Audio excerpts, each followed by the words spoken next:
Hello student, स्वागत है आप सभी का आपके अपने चैनल में। दोस्तों, आपको पता है कि आपके सेकंड सेमेस्टर के एग्जाम से स्टार्ट हो चुके हैं, तो हम आपके लिए एग्जाम स्पेशल चीजें लेकर के आने वाले हैं और लगातार हम आपके लिए एग्जाम स्पेशल चीजें लेकर के आ रहे हैं कि एग्जाम्स अगर आपके आ गए हैं तो क्या चीजें हैं, कौन सा टॉपिक है, कौन सा क्वेश्चन है जो आपको पढ़ना चाहिए, जो आपके एग्जाम्स में आने वाला है। तो इंपॉर्टेंट टॉपिक्स का मतलब एक तरीके से आप देख सकते हैं कि हमने मॉडल पेपर तैयार किया हुआ है कि 2022 में आपसे ये क्वेश्चन पूछ सकता है।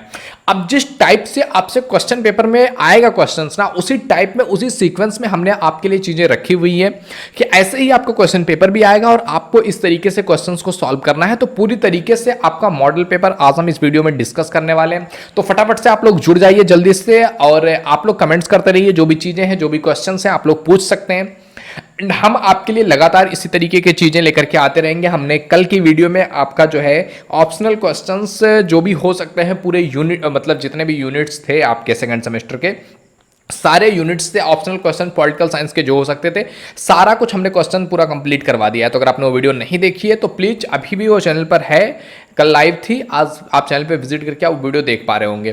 तो चलिए टाइम ना वेस्ट करते हुए हम स्टार्ट करते हैं। तो सभी लोग जल्दी से शेयर कर दीजिए और भी लोगों तक शेयर कीजिए ताकि और भी लोग हमारे साथ जुड़ सकें एंड हम अच्छी चीज़ें समझा सकें और एक एक क्वेश्चन अच्छे तरीके से डिस्कस कर सकें। तो सोशियोलॉजी के बारे में हम बात करने वाले हैं एंड डेली आपको 7 PM पे लाइव क्लास मिलने वाली है। तो ज़रूर आप लोग डेली जुड़ने की कोशिश कीजिए। तो चलिए देखते हैं। तो बीए फर्स्ट ईयर की सोशियोलॉजी का सेकंड सेमेस्टर मॉडल पेपर 2022 के अकॉर्डिंग चीजें रख रहे हैं। तो देखो 3 खंड में आपका क्वेश्चन पेपर विभाजित होता है, खंड का, खंड खा और खंड गा। ऐसे आ बा सा भी हो सकता है। खंड आ, section A, section B, section C, इस तरीके से 3 खंडों में विभाजित रहता है। तो जो आपका सेक्शन ए होता है, सेक्शन ए आपका जो है अति लघु उत्तरीय क्वेश्चंस पूछे जाते हैं। इसमें 50 वर्ड्स में कभी क्वेश्चन पूछ लिया जाता है, कभी 200 वर्ड्स में पूछ लिया जाता है। मतलब कि आपका जो है अति लघु उत्तरीय क्वेश्चन इसमें पूछा जाता है। तो इसमें किसी किसी यूनिवर्सिटी में आपके 5 क्वेश्चन पूछे जाते हैं और किसी यूनिवर्सिटी में 10 क्वेश्चन पूछे जाते हैं। तो आज हम आपके लिए 10 क्वेश्चन लेकर के आए हैं कि 10 क्वेश्चन कौन से ऐसे इंपॉर्टेंट हैं जो कि अगर इस तरीके से पेपर सीक्वेंस में आपसे पूछ लिया जाता है तो आप उसका आंसर कैसे देंगे। तो देखिए सबसे पहला क्वेश्चन देखते हैं और इसको थोड़ा सा समझने की कोशिश करते हैं, डिस्कस करते हैं कि ये क्या है। तो देखो पहला क्वेश्चन है आपका कि कस्बे से आप क्या समझते हैं और इसकी विशेषताओं की विवेचना करो। तो देखो जो ये कस्बा वर्ड है ना, कस्बे को समझते हैं कि कस्बा या उपनगर जो है ये मानवीय जो अभिस्थापन है उसका एक ऐसा स्वरूप है जिसमें ग्रामीण और नगरीय दोनों तरह की विशेषताएं पाई जाती हैं। कस्बा क्या होता है कि जैसे कि एक व्यवस्था होती है रहने की, वो है ग्रामीण व्यवस्था। आप लोगों को पता है गांव में जो रहते हैं ग्रामीण व्यवस्था। एक होती है नगरीय व्यवस्था जो सिटी होती है, आपका टायर 1 सिटीज हो गई। और कुछ होते हैं ऐसे जिसमें अभी ना वो पूरी तरह से नगर है और ना अब वो पूरी तरह से गांव रह गया है। यानी कि गांव और नगर जो है दोनों की जो विशेषताओं को एक साथ समेट करके रखता हो उसको कहते हैं कस्बा। क्या कहते हैं उसको? कस्बा। अब देख सकते हैं जैसे बड़े गांव में जब नगरीय प्रवृत्तियां आनी स्टार्ट हो जाती हैं, क्योंकि देखो गांव में भी धीरे धीरे अब नगरीय प्रवृत्तियां आ रही हैं, जो भी कनेक्टेड है कहीं ना कहीं सिटी से, जो गांव कनेक्टेड है उनमें भी धीरे धीरे जो है नगरीय भावना आ रही है। तो कुछ मात्रा में वो चीज़ें जब तक आती हैं वो कहलाता है क्या? कस्बा। और जब पूरी तरह से आ जाता है तो वो हो जाता है पूरी तरह से नगर। तो कस्बे को परिभाषित करते हुए कई सारे विद्वानों ने अपने अपने विचार दिया हुआ है। जैसे कि बर्गल महोदय कहते हैं कि कस्बे को एक नगरीय अविस्थापना के रूप में परिभाषित किया जा सकता है जो है पर्याप्त आयामों के ग्रामीण क्षेत्र पर क्या होता है? प्रभाव रखता है। अब नगरीय जो चीज़ें हैं उसकी प्रमुख जो प्रवृत्तियां हैं उसमें आपका औद्योगिकरण आ जाता है, व्यापारीकरण आ जाता है। और इन प्रवृत्तियों में आपका बैंक हो गया, बीमा हो गया, श्रमिक संगठन हो गया, शिक्षा भी आप ले सकते हैं, मनोरंजन हो गया, यातायात, संचार के साधन, ये सारी चीज़ें कहीं ना कहीं नगरीय सभ्यता में समाहित होते हैं। और किसी ग्रामीण क्षेत्र पर जब जनसंख्या अस्थायी रूप से रहने लगती है तो इस क्षेत्र में विविध तरह की गतिविधियां जैसे कि धर्म हो गया, साहित्य हो गया, व्यापार, शिक्षा, इनमें तीव्रता आने लगती है और इस क्षेत्र को हम कहने लगते हैं फिर कि हाँ ये कस्बा है। तो ग्रामीण क्षेत्रों में भी नगरीय जो आवश्यकता की चीज़ें जो नगरों में हमें मिलती हैं वो चीज़ें हमारे ग्रामों में मिलने लगें तो वो कहीं ना कहीं कस्बे में रूपांतरण उसका स्टार्ट हो जाता है। अब इस पर विचार रखते हुए, कस्बे पर ही विचार रखते हुए जो है HM मेयर और CN मोहन कहते हैं कि जब जो है कभी ये गतिविधियां परस्पर संबंधित होते हुए भी एक अस्थायी और घनिष्ठ जो है स्थानापन्नता और साथ ही सामुदायिक संगठन के लिए कुछ प्रयत्न किए गए हों तो वो स्थान कस्बे का रूप धारण कर लेता है, यानी कि कहीं ना कहीं नगर बनाने की उसमें कुछ कोशिश की गई हो तो वो कहलाएगा आपका जो है नगर। तो कहीं ना कहीं ये नगर की जो है परिभाषा विद्वानों ने अपने हिसाब से रखा हुआ है। अगर हम बात करें कि इसकी विशेषता क्या है, कि आखिर नगरों के बारे में हमने तो समझ लिया कि मान लिया कि ये कस्बा है जिसमें नगर और ग्राम दोनों के जो क्वालिटीज़ हैं, विशेषताएं हैं, वो समाहित हो, वो कस्बा कहलाता है। अब बात करते हैं इसकी विशेषताएं, तो विशेषताओं में आ जाएगा कि ऐसा क्षेत्र जहां गांव और शहर जो है दोनों विशेषताएं पाए जाए, जो है विलेज भी पाया जाए और सिटी भी पाया जाए, जब जहां पर दोनों विशेषताएं पाई जाए वो कहलाएगा आपका कस्बा। दूसरी है कि औद्योगिकरण और व्यापारीकरण की प्रक्रिया तीव्रता से क्षेत्र में क्या हो रही हो, फैल रही हो, यानी कि पूरी तरह से फैल ना चुका हो लेकिन ये चीज़ धीरे धीरे क्या हो रही हो, तेजी से फैल रही हो। नेक्स्ट है आपका इसकी विशेषता हो सकती है कि निकटवर्ती गांवों के व्यक्तियों की आवश्यकताएं इस क्षेत्र में पूरी होने लगती है, यानी कि थोड़ा सा जैसे आप देखोगे आपके गांव के आसपास एक छोटा सा सिटी होता है उसको कस्बा कहते हैं। जैसे हमारे जो है यहाँ जहाँ पर मैं हूँ यहाँ से 5 किलोमीटर की दूरी पर जो है बासी नाम का शहर है, जिसको हम शहर बोलते हैं लेकिन उसको कहते हैं बासी कस्बा। जहाँ भी उसका नाम होता है बासी कस्बे के नाम से लोग जानते हैं, क्योंकि हमारे यहाँ की जो भी आवश्यकताएं हैं वो पूरा वहाँ पर हम जाकर के करते हैं। तो ये भी एक उसकी विशेषता है। और नेक्स्ट चीज़ है आपका 5000 से अधिक जनसंख्या जहाँ की हो गई हो वो कहलाएगा कस्बा। तो इस तरीके से ये कस्बे की कुछ विशेषताएं हैं। तो आई होप कस्बा जो क्वेश्चन था ये आपको क्लियर हुआ होगा कि आखिर कस्बा क्या है और इसकी विशेषताएं क्या है। अब बात करते हैं अगले क्वेश्चन की। अगला क्वेश्चन आपके सामने आपको दिख रहा है, इसे कह रहा है आपसे कि समाजशास्त्र से आप क्या समझते हैं। किस चीज के बारे में बात कर रहा है कि समाज शास्त्र से आप क्या समझते हैं और इसकी क्या करना है, विवेचना करना है कि आखिर समाज शास्त्र क्या है। तो देखो समाजशास्त्र के बारे में आई होप सभी लोगों को थोड़ा बहुत तो नॉलेज होगा ही, आपने फर्स्ट सेमेस्टर में भी ये चीजें पढ़ी होंगी। ओके, तो समाजशास्त्र क्या है, समाजों, समूहों और मनुष्यों का जो सामाजिक जीवन है ना, इन चीजों का अध्ययन करता है। मतलब मनुष्य के समाज से रिलेटेड जो भी चीजें आती हैं उन सभी का अध्ययन क्या कौन करता है, समाजशास्त्र करता है। हमारे सामाजिक व्यवहारों से जुड़े जो है मसले हो गए जो कि बहुत ज्यादा इस चीज को प्रभावित करते हैं, उस चीज का अध्ययन करता है। तो समाजशास्त्र का अध्ययन अपने आप में बहुत ज़्यादा व्यापक है, मतलब समाज से जुड़े हर एक चीज़ का अध्ययन ही समाजशास्त्र के अंतर्गत आने लगता है। अब इस पर अपना विचार रखते हुए कई सारे विद्वानों ने समाजशास्त्र को परिभाषित करते हुए अपने अपने तरीके से लिखा हुआ है। इस पर आगस्ट काम्टे ने अपना विचार देते हुए लिखा है कि जो है समाजशास्त्र क्या है, यह एक ऐसा विज्ञान है और यह मनुष्य की सभी परिघटनाओं का अध्ययन करता है। मनुष्य में बुद्धि होती है और इस बुद्धि के अनुसार वो काम करता है, घर बनाता है, परिवार बनाता है, जाति बनाता है, धर्म हो गया, समुदाय हो गया, इन चीज़ों का क्या करता है, निर्माण करता है और जीविका उपार्जन करने के लिए व्यवसाय करता है, अन्याय के विरुद्ध जो है राजनीति में भाग लेता है। ये सारे व्यवहार वो बुद्धि के कारण करता है और ये सब जो है बुद्धि का परिणाम है। तो समाजशास्त्र इन सभी चीज़ों के बारे में क्या करता है, अध्ययन करता है कि मनुष्य क्या करता है, कौन सा विचार रखता है, उसकी सोसाइटी कैसी है, वो कैसा व्यवहार करता है। कहीं ना कहीं मतलब हर एक चीज़ जो मनुष्य से रिलेटेड है वो कहीं ना कहीं समाजशास्त्र का क्या है, एक पार्ट है, एक हिस्सा है। इस आगस्ट काम्टे जो है इन्होंने कई सारे बुक्स भी लिखा हुआ था। जो है कांट महोदय ने भी इस पर अपना विचार रखते हुए अपनी बुक इन्होंने लिखा था, कांट महोदय ने, पॉजिटिव फिलॉसफी। उसमें ये कहते हैं कि सामाजिक भौतिकी अर्थात समाजशास्त्र से हमारा तात्पर्य जो है वो एक ऐसे विज्ञान से है जो क्या करता है, सामाजिक घटनाओं का ठीक ठीक से अध्ययन करता है। जिस तरह से प्राकृतिक घटनाओं का अध्ययन खगोल शास्त्र में किया जाता है, भौतिक शास्त्र में किया जाता है, रसायन शास्त्र में, प्राणी शास्त्र में, जिस तरीके से अन्य शास्त्रों में अध्ययन किया जाता है उसी तरीके से समाज के बारे में, समाज के लोगों के बिहेवियर के बारे में जो अध्ययन करता है वो क्या कहलाता है, समाजशास्त्र कहलाता है। और आगस्ट काम्टे और भी इस पर अपना विचार रखते हैं। वो कहते हैं कि समाजशास्त्र जो है वो एक तरीके से हम कह सकते हैं, अगर सिंपल और सरल भाषा में कहा जाए कि समाजशास्त्र क्या है, तो समाजशास्त्र समाज का अध्ययन है। अगस्ट काम्टे ने समाजशास्त्र को दो पार्ट्स में बांटा हुआ है कि समाजशास्त्र क्या है। इसमें इन्होंने कहा है, पहला है एक क्या है, सामाजिक स्थितिकी और दूसरा है आपका सामाजिक गतिशीलता। अब समाजशास्त्र जो है अन्य समाजशास्त्रों के जो अन्य जो अलग सामान्य शास्त्र हैं उनकी तुलना में क्या है, बहुत नया है, क्योंकि ये अभी 20वीं शताब्दी में इंडिया में इसको एडॉप्ट किया गया है और जो है फॉरेन कंट्रीज़ में ये 18वीं से 19वीं शताब्दी के मध्य चीज़ें आ चुकी थी। जो है समाजशास्त्र के बारे में जो है अन्य शास्त्रों से नया है। इसमें जो है अलग अलग जो भी शास्त्र हैं कहीं ना कहीं वो सारे शास्त्र से इसमें ज्ञान लिया जाता है, चाहे राजनीतिक शास्त्र हो, नागरिक शास्त्र हो, संस्कृत हो, साहित्य हो, भाषा हो, मानव शास्त्र हो, इन सभी चीज़ों का कहीं ना कहीं एक तरीके का समावेश जो है हमें समाजशास्त्र में देखने को मिलता है। समाजशास्त्र को परिभाषित करते हुए जो है WH अग्ने कहते हैं कि अत्रेय जो है, इनका कहना है कि समाजशास्त्र का अध्ययन करने वाला विज्ञान जो है समाज विज्ञान कहलाता है। जॉर्ज सिमेल कहते हैं कि समाजशास्त्र मनुष्य के अंतः संबंधों के स्वरूपों का अध्ययन करता है, और इस तरीके से इन्होंने समाजशास्त्र की विवेचना किया हुआ है। अब देखते हैं दोस्त अगले क्वेश्चन की तरफ। अगर आपको इसमें कोई डाउट हो तो आप लोग कमेंट करके जरूर हमसे पूछ सकते हैं।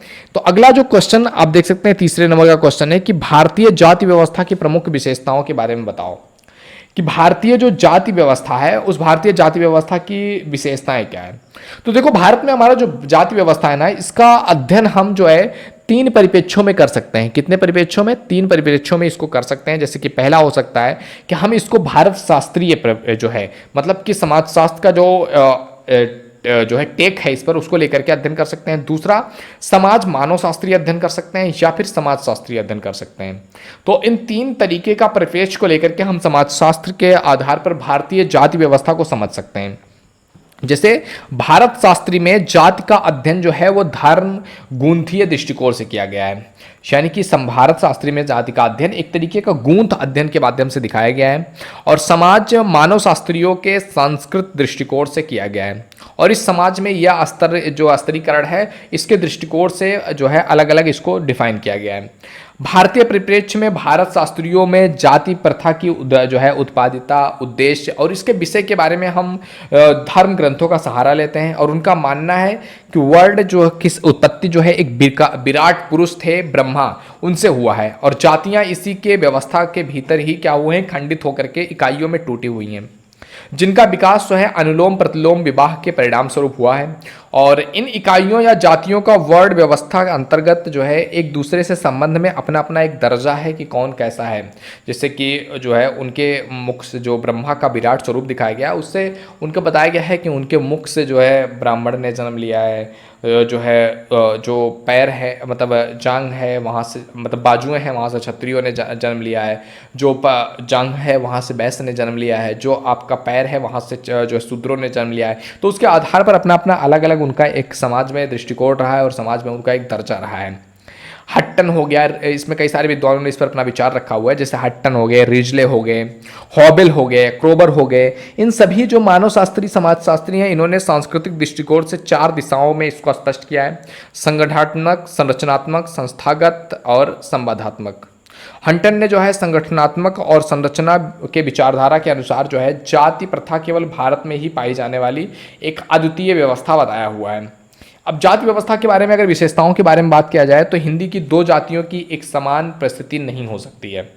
दूसरी चीज़ है आपका कि एक जाति जो है श्रेणी क्रम व्यवस्था में प्रत्येक जाति का निश्चित जो है एक स्तर होता है, परिस्थिति होती है, उसका निर्धारण जो है किया जाता है। तीसरी चीज़ है आपकी जाति का दूसरी जाति के संबंध का ऊंचा या नीचा होना होता है जाति से। जाति में व्यक्ति की सदस्यता उसके जन्म के आधार पर निर्धारित होती है। नेक्स्ट चीज़ है आपका प्रत्येक जात में सदस्यों को अपनी ही जाति या उपजाति में क्या करना होता है, विवाह करना होता है, और इस प्रकार अंतर विवाह जाति समूहों के बीच एक अस्थायी स्थिति के रूप में देखने को मिलती है। प्रत्येक जाति का जो है निश्चित अंश जो है वंशानुपात पेशा होता है कि कौन सा जाति कौन सा पेशा करने वाला है, कौन सा पेशा कौन सा जात करेगा, तो वो एक अपना मतलब एक स्पेशल पेशा होता है। अगला क्वेश्चन है आपके पास, भारत में जनजातियों का भौगोलिक वितरण के बारे में बताओ कि भारत में जो जनजातियां हैं इनका भौगोलिक वितरण किस तरीके से हुआ है, किस आधार पर इन्होंने बांटा है अपने आप को, या अलग अलग जगहों पर अलग अलग जो जातियां हैं जनजातियां हैं वो पाई जाती हैं। तो देखो, हम बात करेंगे भारत की जनजातियों के बारे में, तो भौगोलिक विभाजन करते हुए विद्वानों ने अपने अपने विचार प्रस्तुत किया है। बेसिकली हर एक विद्वान अलग अलग तरीके से किसी चीज़ को पॉइंट आउट करता है, तो अलग अलग विद्वानों ने इस पर अपने अपने विचार दिए हैं। भौगोलिक स्थिति को ध्यान में रखते हुए संपूर्ण जो भारतीय जनसंख्या है, जनजाति है, उसको निम्न 5 भागों में बांट दिया गया है। वो कौन कौन से 5 भाग हैं, आइए देखते हैं, समझते हैं। तो इसमें जो आपका पहला पार्ट आता है ना, वो पहला पार्ट आता है आपका पूर्वोत्तर क्षेत्र। कौन सा क्षेत्र? पूर्वोत्तर क्षेत्र। पूर्वोत्तर क्षेत्र आता है। दूसरा आता है आपका मध्य क्षेत्र। तीसरा आता है आपका दक्षिण का क्षेत्र। चौथा आता है आपका जो है पश्चिम क्षेत्र। 5वां आता है आपका द्वीप समूह वाला क्षेत्र, जहां पर द्वीप पाए जाते हैं, वो द्वीप समूह का क्षेत्र। तो इस तरीके से 5 भागों में आपका बटा हुआ है। अब बात करते हैं एक एक के बारे में, थोड़ा सा समझते हैं कि जो ये हमने पहले बात किया था पूर्वोत्तर क्षेत्र। ये पूर्वोत्तर क्षेत्र क्या होता है? तो पूर्वोत्तर क्षेत्र के अंतर्गत आपका जो है कश्मीर आता है, बंगाल हो गया, पश्चिमी जो है उत्तर प्रदेश हो गया, लूसियाई की पहाड़ी हो गया, मिश्की, आसाम, नेचा तथा सिक्किम का इलाका आता है। और इस क्षेत्र में पाए जाने वाले जनजातियों को मुख्य रूप से जो है लिम्बू, लेप्चा, आका, पपला, मिशिमी, रामा, कचारी, गोरो, खासी, नागा, कुकी, चकमा, यूसाई, गुरुड, ये सारी जनजातियां कहीं ना कहीं पूर्वोत्तर क्षेत्र में पाई जाती हैं। अब बात करते हैं दूसरा जो हमने बात किया हुआ था मध्य क्षेत्र की। तो मध्य क्षेत्र में जो है आपका बंगाल, और मध्य क्षेत्र बंगाल में आपका बिहार, दक्षिणी उत्तर प्रदेश, मध्य प्रदेश, उड़ीसा का इलाका आता है। और इस क्षेत्र में पाए जाने वाली कुछ जनजातियां हैं, जैसे कि गौड़ जनजाति हो गया, कांध जनजाति, खड़िया, सावर, सावरा, लगद जो है गदब, आराव, मुंडा, संथाल, ये सारी जनजातियां कहीं ना कहीं हमें मध्य क्षेत्र में देखने को मिलती हैं। अब अगर बात करें अगला जो आपका तीसरा था वो था दक्षिण का क्षेत्र। अब दक्षिण के क्षेत्र में क्या है कि इस क्षेत्र में जो है दक्षिणी आंध्र प्रदेश आ गया, कर्नाटक आ गया, तमिलनाडु, केरल, इन सभी का हिस्सा आता है। और इस क्षेत्र में निवास करने वाली जो प्रमुख जनजातियां उसमें नाम आता है आपका चेचू का, टोंडा, परिया, कदार, कुरावन, ये सारी जनजातियां कहीं ना कहीं आती हैं इस चीज़ के अंतर्गत। अब बात करते हैं अगला जो इसके बाद चौथा चीज़ था, तो चौथा था पश्चिमी क्षेत्र। अब पश्चिमी क्षेत्र में आपका राजस्थान की जो भील जनजाति है वो काफ़ी महत्वपूर्ण है, काफ़ी समझ में आती है वो चीज़, मतलब ज़्यादा बताया गया है बुक्स में। एंड इसके बाद आता है आपका द्वीप समूह जो है क्षेत्र। अब द्वीप समूह क्षेत्र जो पांचवा है, इसमें अंडमान निकोबार आदि के द्वीप में रहने वाली जनजातियों को रखा गया है कि इन द्वीप में जो जनजातियाँ रहती हैं उनको यहाँ पर रखा जा सकता है, इस श्रेणी में रख सकते हैं। इस क्षेत्र में पाई जाने वाली जनजातियों में जो है अंडमानी, जखा आदि जो जनजातियां हैं वो प्रमुख रूप से पाई जाती हैं, प्रमुख रूप से हम उनको समझते हैं और जानते हैं। ओके, अब बात करते हैं अगले क्वेश्चन की। 5th नंबर का क्वेश्चन आपके सामने यहाँ पर दिख रहा है। 5th नंबर का क्वेश्चन, 5th नंबर क्वेश्चन कह रहा है आपसे फैमिली के बारे में पूछ रहा है कि फैमिली के टाइप्स के बारे में विवेचना करो कि कितने टाइप्स के प्रकार आपको पता है और कितने टाइप्स के प्रकार आपको समझ में आते हैं, कितने प्रकार के जो है परिवार हो सकते हैं। तो देखो, प्रसिद्ध समाजशास्त्रियों ने संपूर्ण जो परिवार है इसको 5 आधारों पर अनेक वर्गों में विभाजित किया हुआ है। वो कौन कौन से आधार हैं ये समझते हैं। पहला आधार है आपका अधिकार, सत्ता या पावर के आधार पर परिवार के प्रकार, कि पावर के आधार पर परिवार कितने प्रकार का हो सकता है। तो पावर के आधार पर जो है परिवार 2 प्रकार का हो सकता है। एक हो सकता है आपका मातृसत्तात्मक परिवार और दूसरा हो सकता है आपका पितृसत्तात्मक परिवार। मातृसत्तात्मक मतलब जहां पर पावर माँ के हाथ में हो, पितृसत्तात्मक मतलब जहां पर जो है फाइनेंस पावर आपके फादर के हाथ में हो। तो इस तरीके से अधिकार के आधार पर 2 प्रकार के जो है विवाह होते हैं, परिवार होते हैं। दूसरी चीज आपका दूसरा आधार है विवाह के आधार पर परिवार के प्रकार। तो विवाह के आधार पर भी परिवार 2 प्रकार का होता है। वो कौन कौन सा है? एक विवाही परिवार जो है, बहुविवाही परिवार। 2 प्रकार का होता है, एक विवाही और बहुविवाही। अब बहुविवाही में आपका आता है बहुपत्नी विवाह, मतलब कि एक व्यक्ति कई सारी पत्नियों से शादी कर रहा है, या बहुपति विवाह यानी कि एक पत्नी कई सारे पतियों से शादी कर रही है। इस तरह की चीजें हमें हिस्ट्री में देखने को मिली हैं। इससे कोई बहुत बड़ी बात नहीं है कि एक स्त्री कई सारे पुरुषों के साथ रह सकती है। आप ये द्रौपदी के साथ भी देख सकते हैं कि 5 पांडव उनको शेयर करते थे। तो बहुपत्नी विवाह या बहुपति विवाह भी पॉसिबल था। तो दूसरा यह आधार था प्रकार का। तीसरा है निवास के आधार पर परिवार के प्रकार। अब निवास के आधार पर जो है परिवार को 4 टाइप्स में बांटा गया है। अब निवास के आधार पर एक आता है आपका मातृ स्थानीय परिवार, यानी कि माँ के घर पर जाकर के, यानी कि लड़का अपने ससुराल में जाकर के रहे। दूसरे आता है पितृ स्थानीय परिवार, यानी कि लड़के के घर पे आके लड़की रहे। तीसरा आता है आपका नव स्थानीय परिवार, यानी कि लड़का लड़की एक नया स्थान लेकर के अपना घर बसाएं। चौथा आता है आपका मातुल स्थानीय, यानी कि मामा के घर पे जाकर के टिकना। तो इस तरीके से 4 प्रकार के टाइप परिवार पाए जाते हैं निवास के स्थान पर। 5वां है आपका वंश या नामावली के आधार पर परिवार। तो ये भी 2 प्रकार के पाए जाते हैं। एक होता है मातृवंशीय परिवार, यानी कि माता के वंश से नाम पड़ता है वंश का, और दूसरा होता है आपका पितृवंशीय परिवार, जिसमें पिता के वंश के नाम से आपका नाम चलता है। एंड 5th है आपका सदस्यों की संख्या और संरचना के आधार पर परिवार। तो इस आधार पर भी परिवार 2 प्रकार के होते हैं। एक होता है एकाकी परिवार और दूसरा होता है संयुक्त परिवार। एकाकी परिवार वो परिवार है जिसमें जो है पति पत्नी और उनके बच्चे होते हैं, जबकि जो संयुक्त परिवार है उसमें आपका पति पत्नी, आपके बच्चे, अब जो पति है उसके भाई हो गया, उसकी भाभियाँ हो गई, उसके चाचा चाची, माम जो है, ये सारे मतलब एक साथ रहते हैं, तो वो कहलाता है आपका जो है संयुक्त परिवार। तो इस तरीके से परिवार की ये टाइप्स थे। 5 आधार पर परिवार को बांटा गया था। उन 5 के बारे में हमने इस वीडियो में डिस्कस कर लिया है। अब आइए बढ़ते हैं अगले क्वेश्चन की तरफ। अगला क्वेश्चन आप देख सकते हैं 6 नंबर का क्वेश्चन। ये कह रहा है आपसे जाति और सामाजिक वर्ग में क्या अंतर है। ये क्वेश्चन पूछ रहा है आपसे कि जाति और सामाजिक वर्ग में आखिर अंतर क्या देखने को मिलता है। वो तो आइए समझते हैं कि जाति और सामाजिक वर्ग में क्या अंतर है। तो वास्तव में जाति जो है वो एक अंतःविवाही समूह है। जाति क्या है? एक अंतःविवाही समूह है कि एक जाति के अगर आप हैं तो आपको आपके जाति के अंदर ही विवाह करनी है। एक अंतःविवाही परिवार मतलब समूह होता है। जबकि जिसकी अपनी एक क्या होती है, उप संस्कृति होती है, जहां वर्ग का आधार जो होता है वो आर्थिक होता है और वहीं जाति का आधार जो है वो सामाजिक सांस्कृतिक है। वर्ग एक अर्जित परिस्थिति है जबकि जाति क्या है? एक तरीके का जो है परिस्थिति है, प्रदत्त परिस्थिति। अब भारतीय सामाजिक संस्थाओं में जाति का महत्वपूर्ण स्थान है। पश्चिमी समाज में स्तरीकरण का मुख्य जो आधार था वो वर्ग को, जबकि भारत में जो है मुख्य आधार बनाया गया है जाति को। मजूमदार के अनुसार जो है जाति व्यवस्था भारत की जो है अनुपम व्यवस्था है।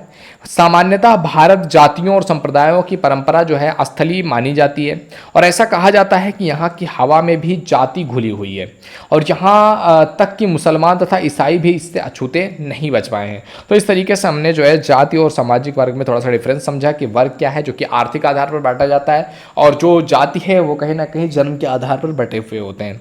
अब बात कर लें अगर जाति व्यवस्था की विशेषताएं, तो जाति व्यवस्था की विशेषताएं हैं कि एक जाति के सदस्य जो हैं वो जाति से बाहर विवाह नहीं कर सकते हैं, ये जाति व्यवस्था का सदस्य है। जबकि अगर हम जो है वर्ड के बारे में बात करें तो वर्ड की विशेषता है कि जाति की सदस्यता व्यक्ति को जन्म से लेनी पड़ती है जबकि वर्ग जो है उसकी सदस्यता वो क्या होती है? अर्जित होती है। दूसरी चीज है आपकी कि प्रत्येक जाति में दूसरी जाति के साथ खान पान के संबंध में कुछ प्रतिबंध लगे हुए हैं कि कुछ चीजें आप खा सकते हैं, कुछ चीजें नहीं खा सकते हैं। हर धर्म में ये चीज देखने को मिलती है।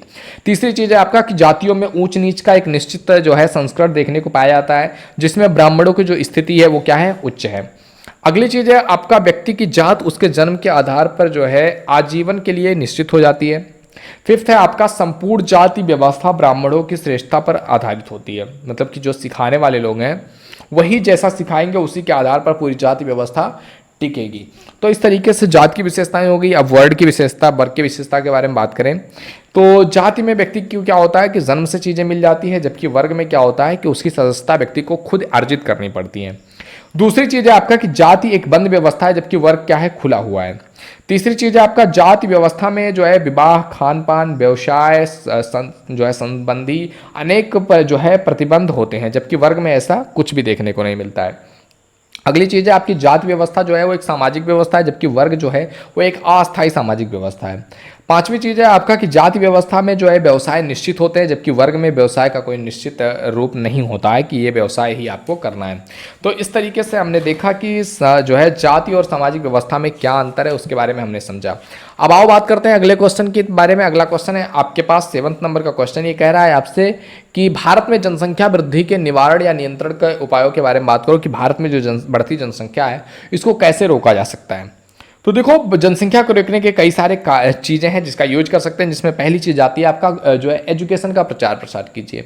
एजुकेशन का जितना प्रचार प्रसार रहेगा, जितना ज़्यादा जो लोगों में जो है ज्ञान रहेगा, उनको समझ रहेगी सेक्सुअलिटी के बारे में, उतना ज़्यादा मतलब वो चीज़ें बेटर होगी। चलिए मैं थोड़ा सा पानी पी लेता हूँ, फिर आगे बढ़ते हैं हम क्लास में। तब तक आप लोग कमेंट करके पूछ सकते हैं कोई भी क्वेश्चन अगर आपके हैं तो।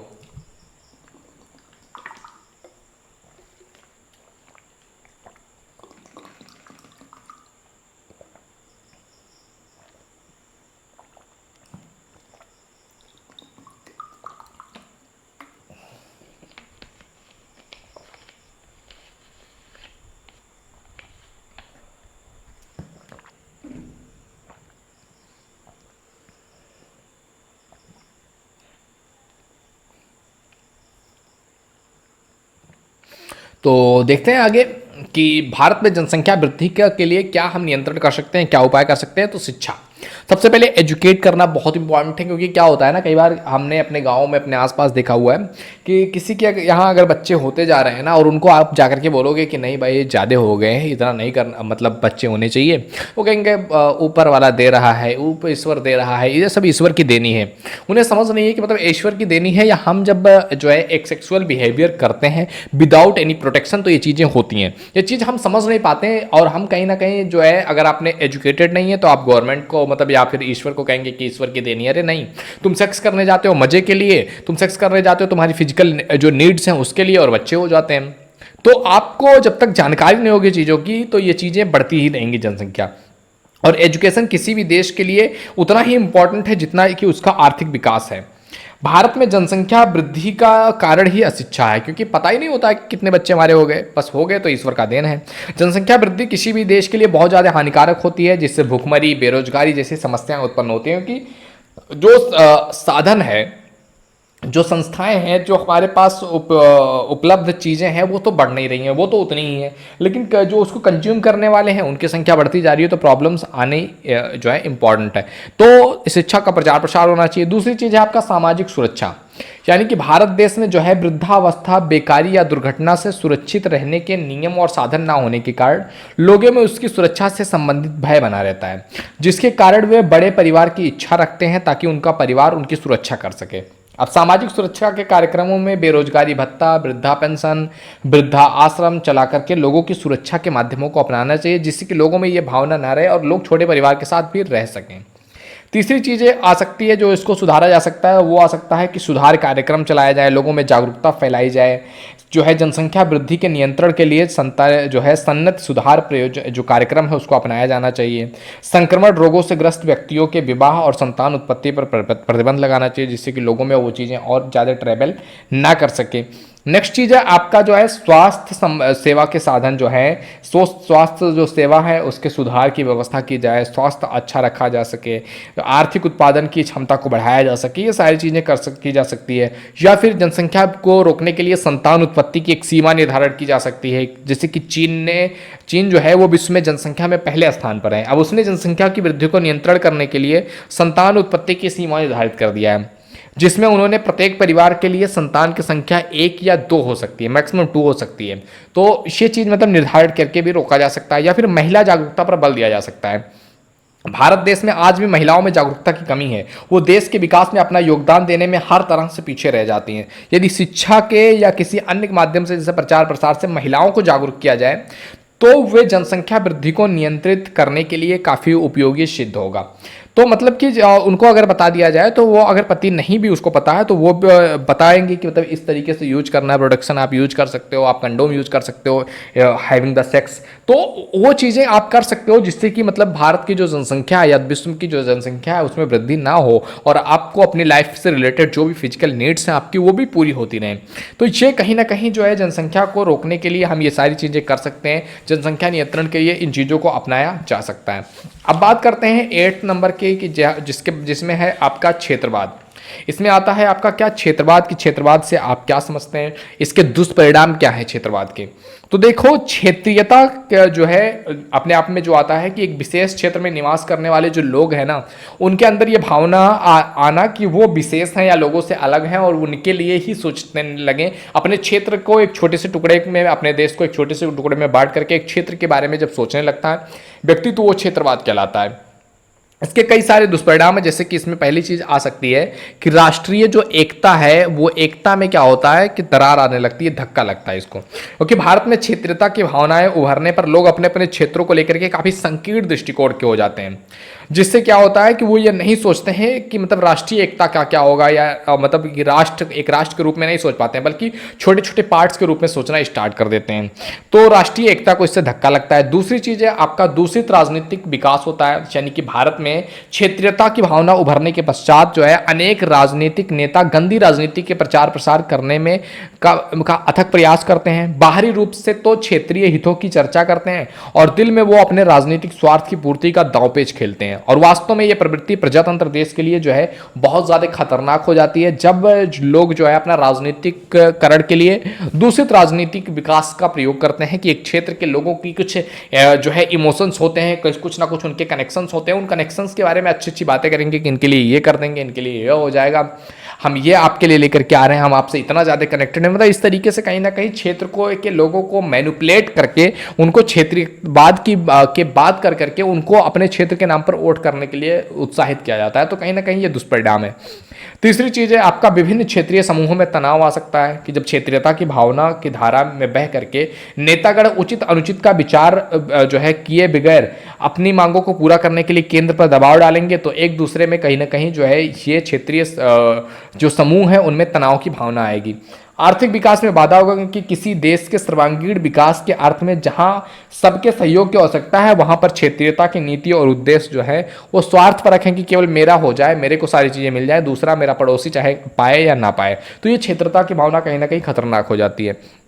इससे भाषावाद को प्रोत्साहन मिलता है, यानी कि क्षेत्रीयता जो है वो समर्थक लोग अपने विवेक और बुद्धि को ताक पर रख करके अपने प्रांत में के विकास हेतु अपनी क्षेत्रीय भाषाओं को उच्चतर और उपयोगी मान बैठते हैं तथा इसके लिए वे अधिकाधिक सुविधाएं प्राप्त करने की मांग जो है वो केंद्र सरकार से करने लगते हैं कि हमारा जो एक लोकल लैंग्वेज है इसको कहीं ना कहीं नेशनल लैंग्वेज पर लेकर के जाइए, इसको लोगों को आना चाहिए, पता होना चाहिए। मतलब अलग अलग तरीके से कहीं ना कहीं अपनी क्षेत्र को लेकर के बहुत ज़्यादा कंजर्वेटिव हो जाना, तो ये काफ़ी खतरनाक हो जाता है चीज़ों के लिए।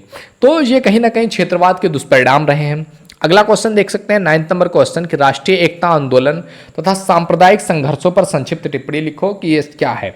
राष्ट्रीय एकता आंदोलन क्या है कि एकता को बढ़ावा देने के लिए आंदोलन ही राष्ट्रीय एकता आंदोलन कहलाएगा, आपको पता ही है। और सांप्रदायिक संघर्षों के बारे में संक्षिप्त रूप में बताना है। तो देखो जून 1962 में, जून 1962 में राष्ट्रीय एकता परिषद की स्थापना किया गया, जिसमें क्षेत्रवाद और सांप्रदायिकतावाद का निवारण करने के लिए 2 समितियों का नियुक्ति किया गया। परंतु चीन के आक्रमण ने जिस राष्ट्रीय एकता को बढ़ावा दिया था उसने राष्ट्रीय एकता परिषद के काम को ही सीमित कर दिया। परंतु यह एकता एक जो है अल्पकालिक घटना थी और जल्द ही क्या हुआ, सांप्रदायिक हिंसा ने फिर से जोर पकड़ा और 1968 में राष्ट्रीय एकता परिषद की फिर से रचना करनी पड़ी।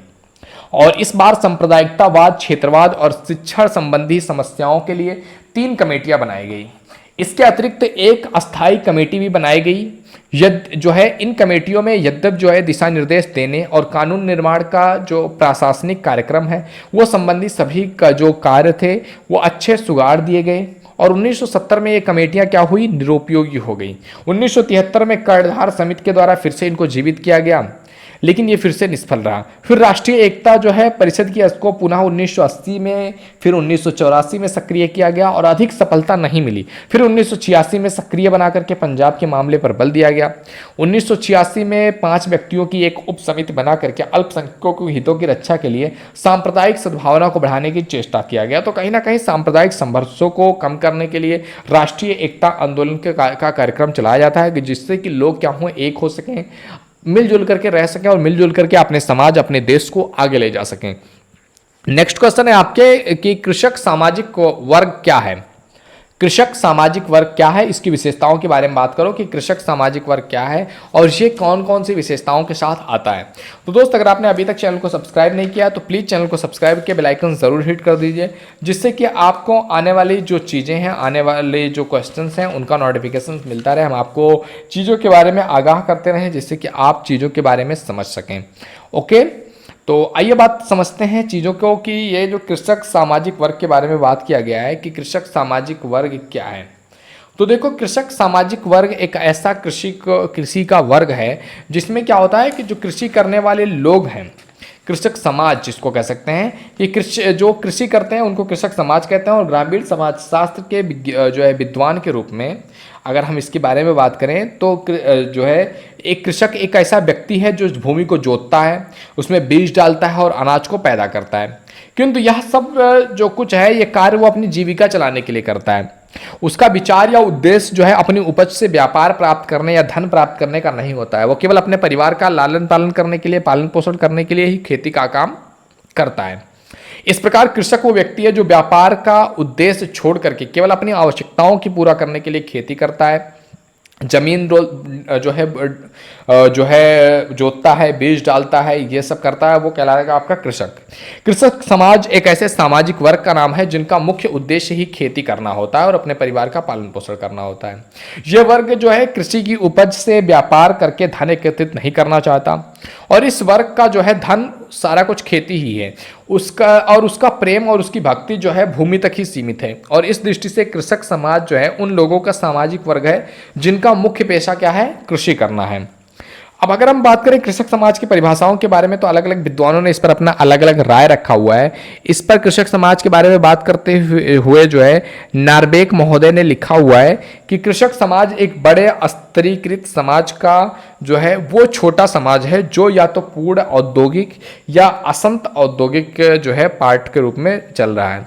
दूसरा इस पर विचार रखते हुए रेमंड फर्ड ने लिखा हुआ है कि लघु उत्पादकों का वह समाज जो अपने निर्वाह के लिए खेती करता है कृषक समाज कहलाता है।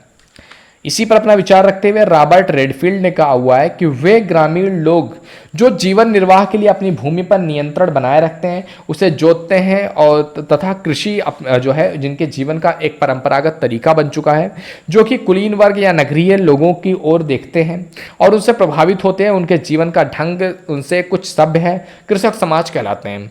अब रॉबर्ट रेडफील्ड द्वारा दी गई परिभाषा से स्पष्ट होता है कि कृषक समाज जो है उसके दो महत्वपूर्ण पार्ट हैं, जो दो महत्वपूर्ण चीज़ें उसमें आ जाती हैं।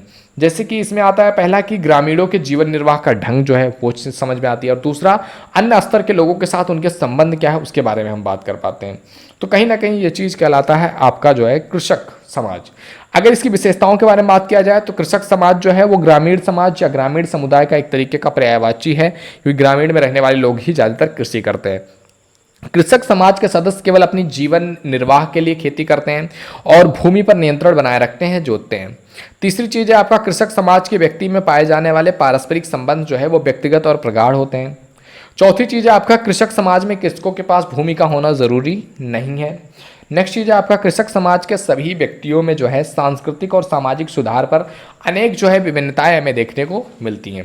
तो ये हमने 10 क्वेश्चंस जो आपका अति लघु उत्तरीय क्वेश्चंस हैं उसके बारे में हमने डिस्कस कर लिया।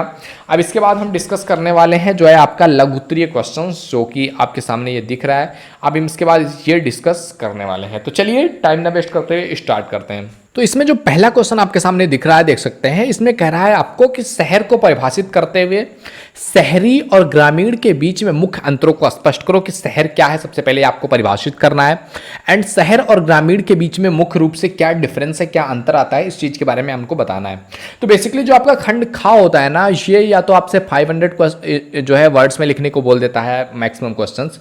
तो इसमें आपको क्या करना है, इसमें एक तरीके का आप कह सकते हो कि ये लघु उत्तरीय क्वेश्चंस आपसे पूछे जाते हैं। तो आइए समझते हैं कि इसमें हमने 5 क्वेश्चंस रखा हुआ है, काफ़ी इंपॉर्टेंट है, रिपीटेडली आपसे एग्जाम में क्वेश्चन पूछे जाते हैं, तो उन्हीं को हमने रखा हुआ है। इस तरीके से 5 क्वेश्चन आपके सामने आएगा। कहीं कहीं पर 8 क्वेश्चन का भी है कि 8 में से 5 करना है, कहीं कहीं 5 में से 2 करना है। तो आपको देखना है, इस तरीके से क्वेश्चन आपके सामने आ जाएंगे कि शहर को परिभाषित कीजिए और इस तरीके से बताइए। तो सबसे पहले आपको जब भी इस तरीके का क्वेश्चन पूछेगा, सबसे पहले आपको एक तरीके का भूमिका लिखना होता है। मैंने आपको कॉपी कैसे लिखना है इस पर ऑलरेडी वीडियो बना दिया है, तो आप जाकर के वो वीडियो भी देख सकते हैं। तो सबसे पहले आपको लिखना है इसकी जो परिकल्पना, या आप कह सकते हैं जो है एक तरीके का परिचय कह सकते हैं, प्रस्तावना कह सकते हैं इसको। तो शहरी जो शब्द है इसका तात्पर्य उस क्षेत्र से है जो घनी आबादी वाला होता है, और इसके पास जो है मानव निर्मित परिवेश की विशेषताएं होती हैं, मतलब मनुष्य द्वारा बहुत सारी चीजें बनाई जाती हैं, आर्टिफिशियल चीजों की जो है विशेषता होती है। ऐसे क्षेत्र में रहने वाले लोग जो होते हैं वो व्यापार, वाणिज्य और सेवाओं में लगे हुए होते हैं। इस जो है निपटाने में उच्च स्तर का औद्योगिकरण होता है, जिसके परिणाम स्वरूप रोजगार के बेहतर अवसर मिलते हैं। शहरी निपटान केवल शहरों तक सीमित नहीं है, बल्कि कस्बों और उपनगरों को भी इसमें शामिल किया जाता है। शहरी क्षेत्रों में जीवन के कई सारे लाभ हैं, जैसे कि उसमें विभिन्न तरह की जो आपकी सुविधाएं मिल सकती हैं आपको, जैसे कि बेहतर परिवहन मिल सकता है, जो है मनोरंजन की सुविधा मिल सकती है, शिक्षा मिल सकता है, स्वास्थ्य की अच्छी व्यवस्था हो सकती है। हालांकि जो बड़े शहर हैं, जो सिटीज हैं, शहर हैं, वहां पर प्रदूषण जैसी कुछ कमियों को भी झेलना पड़ता है। जो बड़े पैमाने पर जो औद्योगिकरण हो रहा है, बसें चल रही हैं, ट्रेनें चल रहा है, कार चल रहे हैं, उनके परिवहन के कारण भी तमाम सारी चीजें, या फिर उद्योगों के कारण बहुत सारी चीजें हैं, तो उस क्षेत्र में जो है स्वास्थ्य समस्याओं में क्या होगी, वृद्धि होगी। लेकिन और सारी चीजें जो आपको सुविधाएं मिल रही हैं वो सुविधाएं मिलेंगी, क्योंकि देखो लाइफ में किसी भी पॉइंट पर आपको सब कुछ नहीं मिल सकता। You have to compromise on a segment, कि कोई चीज आप पा रहे हो तो कोई चीज आपको छोड़ना पड़ेगा। अब बात कर लेते हैं शहरी के बारे में। आपको समझ में आ गया होगा कि आखिर शहर क्या है। इस शहर और ग्रामीण के बीच में मुख्य रूप से अंतर क्या है, डिफरेंस क्या है, ये चीज समझो, क्योंकि ये कभी कभी सेपरेट क्वेश्चन में भी पूछ लेता है, कभी एक साथ मिक्स करके बड़े क्वेश्चन में भी पूछ लेता है ये क्वेश्चन, तो काफी इंपॉर्टेंट है। तो देखो अगर हम बात करें शहर और गांव का जो जीवन है, उनके बीच में बुनियादी अंतर के बारे में बात करें, तो पहली चीज या पहला अंतर हम ये ले सकते हैं, पहला डिफरेंस ये समझ सकते हैं कि एक बस्ती जहां जनसंख्या बहुत ज्यादा हो और इसमें निर्मित वातावरण की विशेषता हो, वो शहरी रूप कहा जाता है। ग्रामीण जो भौगोलिक जो होता है, भौगोलिक क्षेत्र है जो कि शहर या कस्बों के बाहरी हिस्सों में स्थित होता है। यानी कि शहर वो है जहां पर जनसंख्या बहुत ज्यादा हो और चीजें क्या हो, आर्टिफिशियल हो, मनुष्य द्वारा बनाई गई चीजें ज्यादा बहुतायत मात्रा में पाई जाती हो, वो शहर कहलाएगा। और गांव क्या होता है, एक ऐसा भौगोलिक क्षेत्र है जो शहर और कस्बों से क्या होता है, दूर स्थित होता है। दूसरी चीज अगर बात किया जाए तो शहरी जीवन जो क्षेत्रों में जीवन जो है वो तेज और जटिल होता है, जबकि ग्रामीण जीवन में आप देखोगे तो सरल होता है, तनाव मुक्त होता है थोड़ा सा। नेक्स्ट आप देख सकते हैं कि मतलब कि जैसे शहरी जो बस्ती है उसमें शहर और कस्बे शामिल होते हैं, दूसरी ओर गांव में जो बस्ती होता है उसमें गांव और छोटे छोटे मोहल्ले शामिल होते हैं।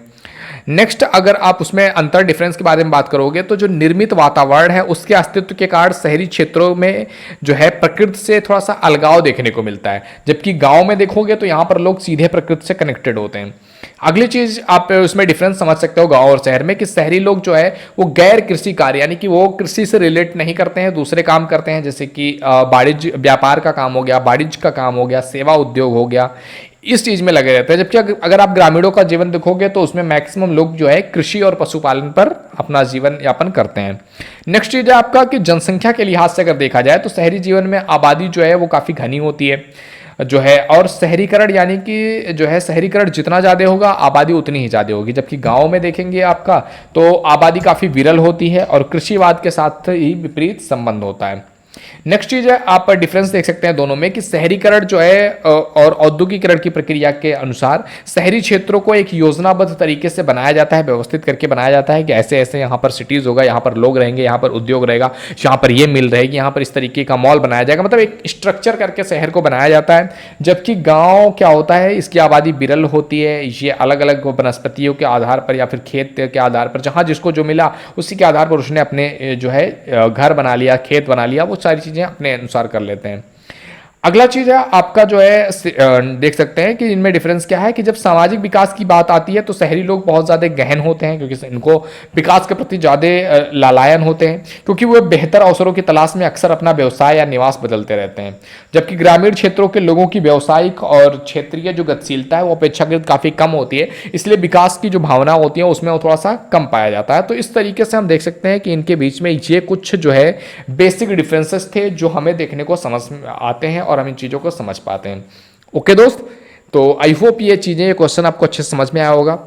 आगे बढ़ें अगले क्वेश्चन की तरफ। अगर वीडियो पसंद आ रहा हो तो लाइक जरूर कर दीजिए। इतना ज़्यादा लंबे टाइम तक मैं आप लोगों के साथ जुड़ा हुआ हूं, जो लोग जुड़े हुए हैं आप लोगों का बहुत बहुत धन्यवाद। तो चलिए सेकंड क्वेश्चन की तरफ बढ़ते हैं। ये आपके लिए काफ़ी इंपॉर्टेंट है चीज़ें समझना अच्छे तरीके से। जब आप चीज़ों को समझोगे तो ये आपके एग्जाम में काफ़ी हेल्प करने वाले हैं। तो दूसरी चीज़ बात करते हैं, दूसरा क्वेश्चन की भारतीय भौगोलिक विशेषताओं को स्पष्ट करो कि भारतीय जो भारत है उसकी भौगोलिक विशेषताएं क्या है।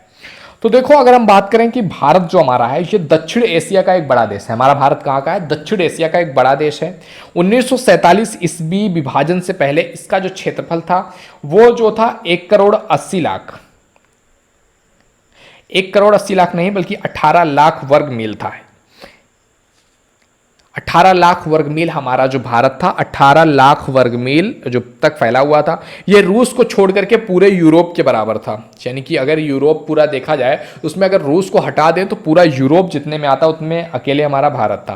और अकेले इंग्लैंड के बारे में अगर बात किया जाए तो अकेले इंग्लैंड से हमारा भारत 20 गुना बड़ा है। इसे उपमहाद्वीप मानना ज्यादा बेहतर होगा। एक देश की अपेक्षा भारत को एक उपमहाद्वीप भी समझ सकते हो, मान सकते हो। इस विशाल और गौरवशाली देश को अलग अलग युगों में अलग अलग रूप में नहीं दिया गया है, देखा गया है अलग अलग रूपों में, अलग अलग नाम दिया गया है। जैसे कि वैदिक काल में इसको आर्यवर्त कहा गया है। अगर हम भारत की भौगोलिक विशेषताओं के बारे में बात करें कि भारत की जो है भौगोलिक विशेषताएं क्या है, तो भारत एशिया का एक बड़ा देश है जिसके जो है बाकी हिस्सों में उत्तर पूर्वी और उत्तर पश्चिम में जो क्षेत्र है वहां पर ऊंचे पहाड़ हैं, जबकि जो है बाकी देशों में महासागर देखने को मिलते हैं और ये एक तरीके का महाद्वीप भी देखने को मिल सकता है। पहाड़ों और समुद्र से घिरे प्रकृति ने इस देश की भौगोलिक एकता को एक यूनिकनेस दिया हुआ है। पूरे इतिहास में भारत की स्पष्ट भौगोलिक एकता रही है।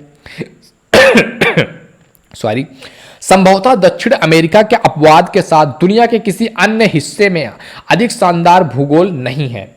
इस देश का जो इस विशाल देश का कुल क्षेत्रफल 18 लाख वर्ग मील है और इसकी जो भूमि सीमा लगभग 6000 मील लंबी है और उसकी जो समुद्री सीमा है वो 5000 मील लंबी बताई जाती है। और भारत की भौगोलिक विशेषताओं को दो भागों में बांट सकते हैं। जैसे कि आप देखोगे अगर भारत का हम तो जहां जहां जमीन जमीन है भारत का चारों तरफ से नाप रही है इसकी बाउंड्री वो 6000 मील लंबी है और समुद्र से कनेक्टेड है। जैसे कि यहाँ पे गुजरात से लेकर के उधर पूरा आप हिंद महासागर की जो खाड़ी है वहां तक पूरा देखेंगे 5000 वर्ग मील जो है समुद्र के किनारे उसका क्षेत्र है। तो इसको दो भागों में बांट करके हम पढ़ सकते हैं। पहला बांट सकते हैं हिमालय और उसकी जो पूर्व की पश्चिमी श्रेणियां हैं उस आधार पर, और दूसरा गंगा और सिंधु के मैदान के रूप में बांट करके। अब जो हिमालय और उसकी जो पूर्ववर्ती पश्चिमी श्रेणियां उसमें हिमालय पर्वत आता है। भारत का अगर आप उत्तरी क्षेत्र देखोगे तो उत्तर में बहुत ऊंचे और विशाल पर्वत हैं जिसे हिमालय के नाम से जाना जा सकता है। इसकी 3 श्रृंखलाएं भी हिमालय की है, अलग अलग श्रृंखलाएं जो है वो पहाड़ के रूप में देखने को मिलती हैं। हिमालय का शाब्दिक अर्थ ही होता है जो है हिम मतलब बर्फ, आले मीन्स घर, बर्फ का घर। और ये पर्वत श्रृंखलाएं आमतौर पर बर्फ से ढकी रहती हैं और पूरब में असम से लेकर के पश्चिम में अफगानिस्तान तक हिमालय की श्रेणियां फैली हुई हैं। और दूसरा जो पार्ट है वो है गंगा और सिंधु का मैदान, जो कि काफी महत्वपूर्ण हिस्सा रहा है गंगा और सिंधु का मैदान भारत के लिए। और ये उत्तर से हिमालय से लेकर के दक्षिण के विंध्याचल पर्वत श्रेणी तक फैला हुआ है और पूरब में ब्रह्मपुत्र नदी से लेकर के पश्चिम में सिंधु नदी तक ये चीज फैला हुआ है। और ये जो क्षेत्र है ये लगभग 1500 मील लंबा है और 100 से लेकर के 400 मील चौड़ा है। और ऐसा अनुमान लगाया जाता है कि इसका जो क्षेत्र है यह फ्रांस, ऑस्ट्रेलिया, जर्मनी और इटली के कुल क्षेत्रफल के बराबर जो है अकेले भारत का जो गंगा और सिंधु का मैदान है वो 4 देशों के जो है जो जनसंख्या नहीं कह सकते हैं इसको, मतलब क्षेत्रफल के बराबर है। तो ये है हमारा भारत का भौगोलिक विशेषता, इसको कह लीजिए भारत की भौगोलिक परिचय कह सकते हैं आप इस चीज को। तो ये है हमारा सेकंड क्वेश्चन। अब आइए बढ़ते हैं अगले क्वेश्चन की तरफ। अगला क्वेश्चन आपके सामने तीसरे नंबर का क्वेश्चन दिख रहा है। ये कह रहा है आपसे कि जनजातियों की आर्थिक समस्याओं की विवेचना करो। जो जनजातीय जीवन रहा है, जनजातीय जीवन में जो है आर्थिक समस्याएं भी बहुत सारी आई हुई हैं। तो जनजातियों के जीवन की आर्थिक जो समस्याएं आई हुई हैं उसके बारे में बात करना है और कैसे उन समस्याओं को हम उन्मूलन कर सकते हैं उसके बारे में भी हम बात करेंगे। तो देखियो अगर हम जनजातियों के बारे में बात करें तो जनजातियों की आर्थिक समस्याओं का मुख्य जो संबंध है उनके जीविका यापन या फिर कह सकते हैं पुनर्वास की समस्या से रिलेट करता है ज़्यादा। वास्तव में ये जो समस्याएं हैं ये सरकार की नीतियां, असंतुलित विकास कार्यक्रमों और सांस्कृतिक संपर्क का ही परिणाम है कि उनको कहीं ना कहीं वो जो मेन स्ट्रीम था समाज का उस मेन स्ट्रीम से वो अपने आप को अलग करते चले गए और कहीं ना कहीं उसमें गवर्नमेंट का भी हाथ है और लोगों का भी हाथ है। जनजातीय जनसंख्या का अधिकांश भाग आज भी बहुत ज़्यादा निर्धन है, बहुत ज़्यादा गरीब है, वहाँ की जनसंख्या बहुत ज़्यादा गरीब है और उसे जीवन की जो उसकी बेसिक नीड्स है ना वो भी पूरे करने की सुविधाएं प्राप्त नहीं है।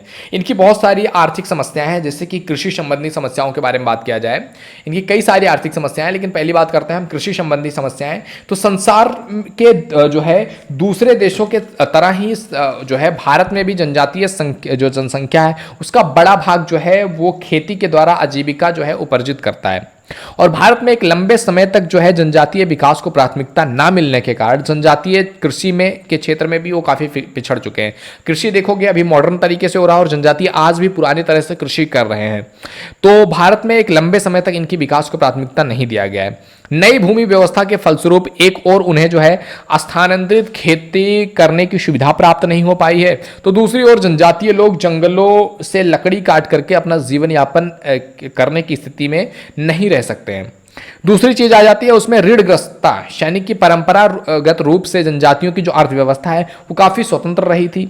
वह लोग जो है वस्तु विनिमय के द्वारा जो है अपनी अधिकांश आवश्यकताओं को पूरा करते थे।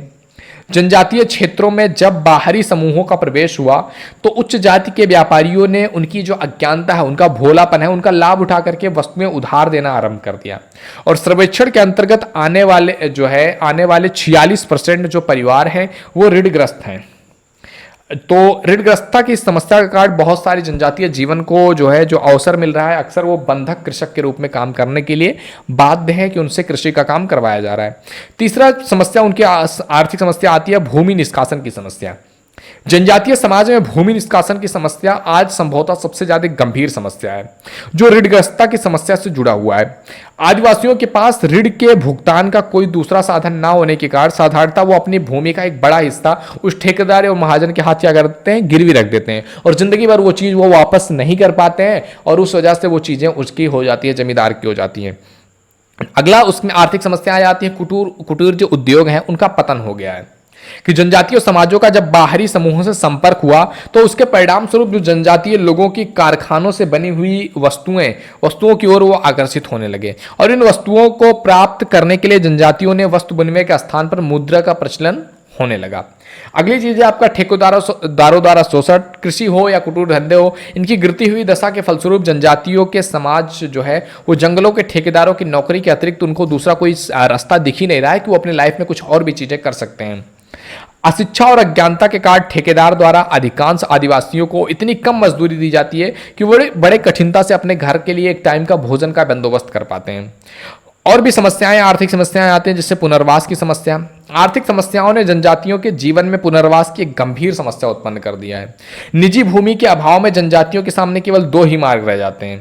पहली चीज कि वो भूमिहीन किसानों के रूप में काम करें, और दूसरा अपराधी गतिविधियां करके अपना आपराधिक जो गतिविधियां हैं वो करके लूट मार करके किसी तरीके से अपना जीवन जिए। ये दो ही चीजें उनके सामने आकर के खड़ी हो जाती है, जनजातियों की आर्थिक समस्याएं। तो इनकी जो आर्थिक समस्याएं वो काफी गंभीर है, और जो है गवर्नमेंट को इस चीज पर जो है जल्द से जल्द एक्शन लेना चाहिए, जिससे पहले कि ये लोग, क्योंकि कई बार आपने ये चीजें देखी होंगी कि बहुत सारी चीजों को लेकर के कई सारे नक्सलवादी आक्रमण, आप बोलते हैं नक्सलवादियों ने ये कर दिया वो कर दिया, लेकिन कहीं ना कहीं उनकी कुछ मांगे होती हैं, वो उनको समाज के जो मेन स्ट्रीम है उससे अलग समझा जाता है, उनको समाज में तुच्छ समझा जाता है, और वो अपनी स्थिति को प्राप्त करने के लिए कहीं ना कहीं लड़ाई कर रहे होते हैं, कहीं ना कहीं अपनी स्थिति प्राप्त करने की कोशिश कर रहे होते हैं।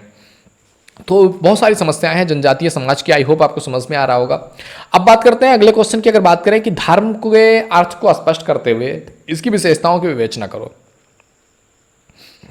कि धर्म आखिर क्या है, इसकी विशेषता क्या है, इसके बारे में बात करते हैं।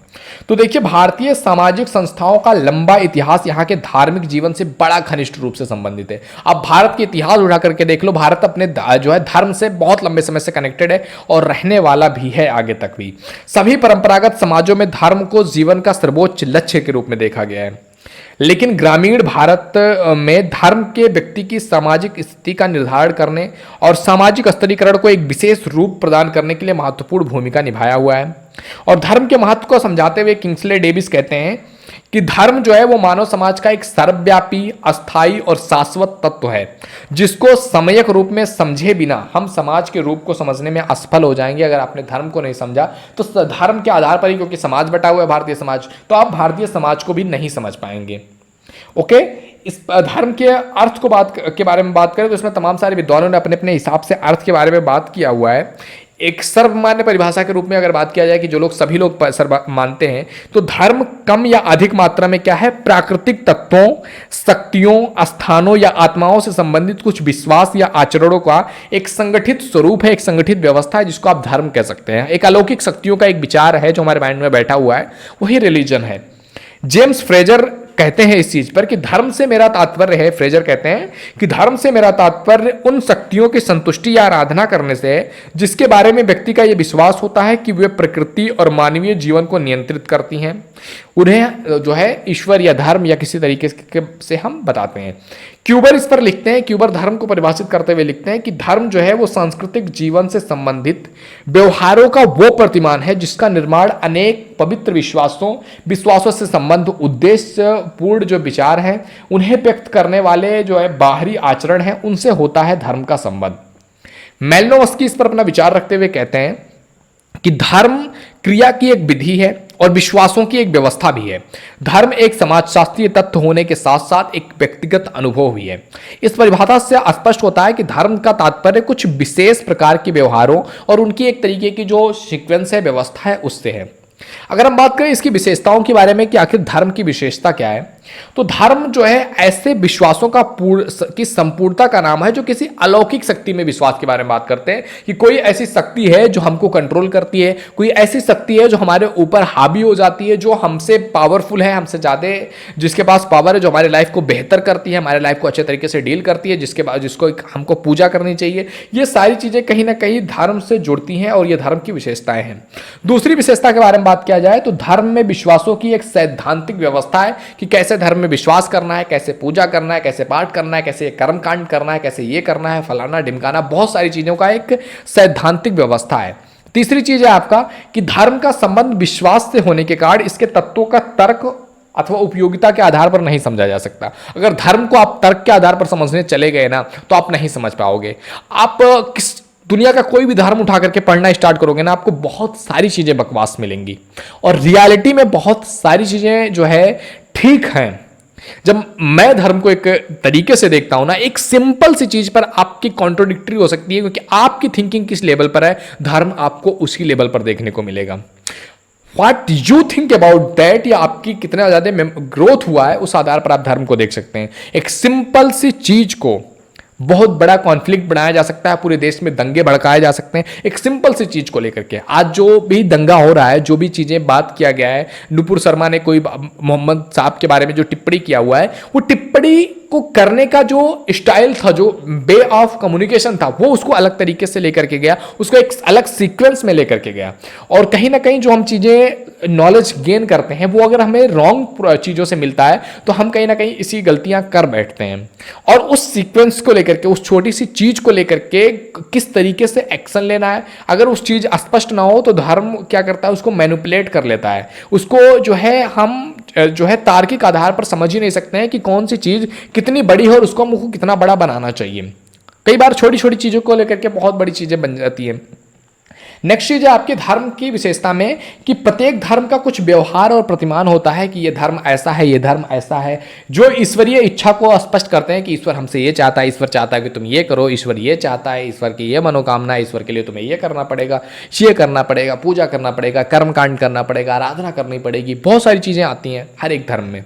धर्म में पवित्रता और पवित्रता की भावना का होना बहुत महत्वपूर्ण होता है कि ये चीजें अच्छी हैं, ये चीजें पवित्र हैं, ये चीजें गंदी हैं, अपवित्र हैं। कई सारे हर धर्म में अपने अपने हिसाब से चीजों को अलग अलग रखा गया है। तो इस तरीके से ये सारी चीजें कहीं ना कहीं धर्म की विशेषता को स्पष्ट करती हैं। अब बात करें अगले क्वेश्चन की। 5th नंबर का क्वेश्चन आपके सामने दिख रहा है। ये कह रहा है 5th नंबर का क्वेश्चन कि जातिवाद क्या है, जातिवाद के पीछे कौन सा रीजन है, कारण है और इसके दुष्परिणाम क्या है, इस पर बात करते हैं।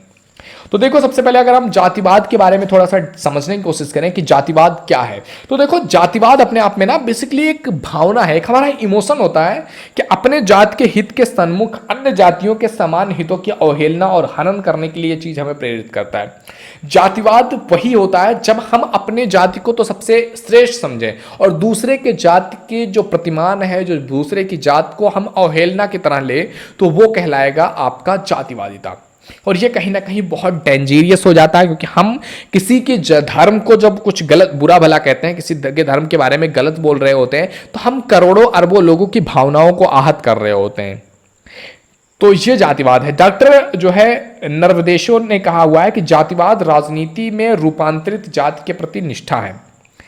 काका कालेलकर कहते हैं कि अतः जातिवाद जो है अत्यंत तीव्र अंध और धम्म समूह भक्ति है, जो न्याय के स्वास्थ्य, सामाजिक आदर्शों, औचित्य, समानता और जो है विश्वबंधुता की उपेक्षा करती है। इन्होंने कहा है कि जो जातिवाद है ना, वो एक तरीके से बड़ी तेजी से अंधभक्ति, मतलब जो है कुछ चीजें दिखाई ना दे, आपके अंदर पागलपन भर दे, वो जो है जातिवादिता कहलाती है। जो आपके अंदर प्रेम, जो एक दूसरे की इंसानियत होती है, सारी भावनाएं जो है आपके अंदर से छीन करके निकाल करके फेंक दे, वो कहलाता है जातिवाद।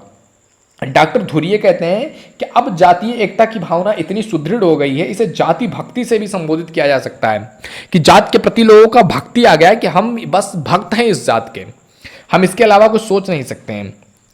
उपरोक्त इन परिभाषाओं के आधार पर अगर हम बात करें तो जातिवाद जो है वो जाति और उपजाति के प्रति एक अंधभक्ति है, कि जब हम किसी धर्म या जात के प्रति अंधे हो जाते हैं तो वो कहलाता है जातिवाद, जो कि अन्य जातियों के हितों की कोई परवाह नहीं करता है। मेरा सही होना चाहिए, मेरी चीजें ठीक है, दूसरों की चीजें क्या है, खराब है। अब इसके पीछे रीजन क्या होता है, कारण क्या होता है जातिवाद के? तो आजकल भारत में जातिवाद जो है बड़ी जोर शोर से फैल रहा है। आप देख रहे हैं जातिवाद को लेकर के कितनी प्रॉब्लम्स, कितने आए दिन दंगे होते रहते हैं, प्रॉब्लम्स आती रहती हैं। जातिवाद फैलाने और विकसित होने के पीछे कई सारे मुख्य कारण हैं। जातिगत प्रतिष्ठा बढ़ाने का प्रयत्न, वर्तमान में यह जो है प्रवृत्ति पाई जाती है कि हर व्यक्ति अपनी जाति की प्रतिष्ठा को बढ़ाने का प्रयास कर रहा है। इसमें व्यक्ति की खुद की प्रतिष्ठा बढ़ती है। भाई अगर तुम्हारी जाति ऊंची है, तुम्हारी जाति बेहतर है, तो तुम्हारी प्रतिष्ठा बनेगी। होता है कि नहीं होता है? थोड़ा सा मैं पानी पी ले रहा हूं। आप लोग भी कमेंट करके कुछ चीजें पूछ सकते हैं, अपना विचार रख सकते हैं।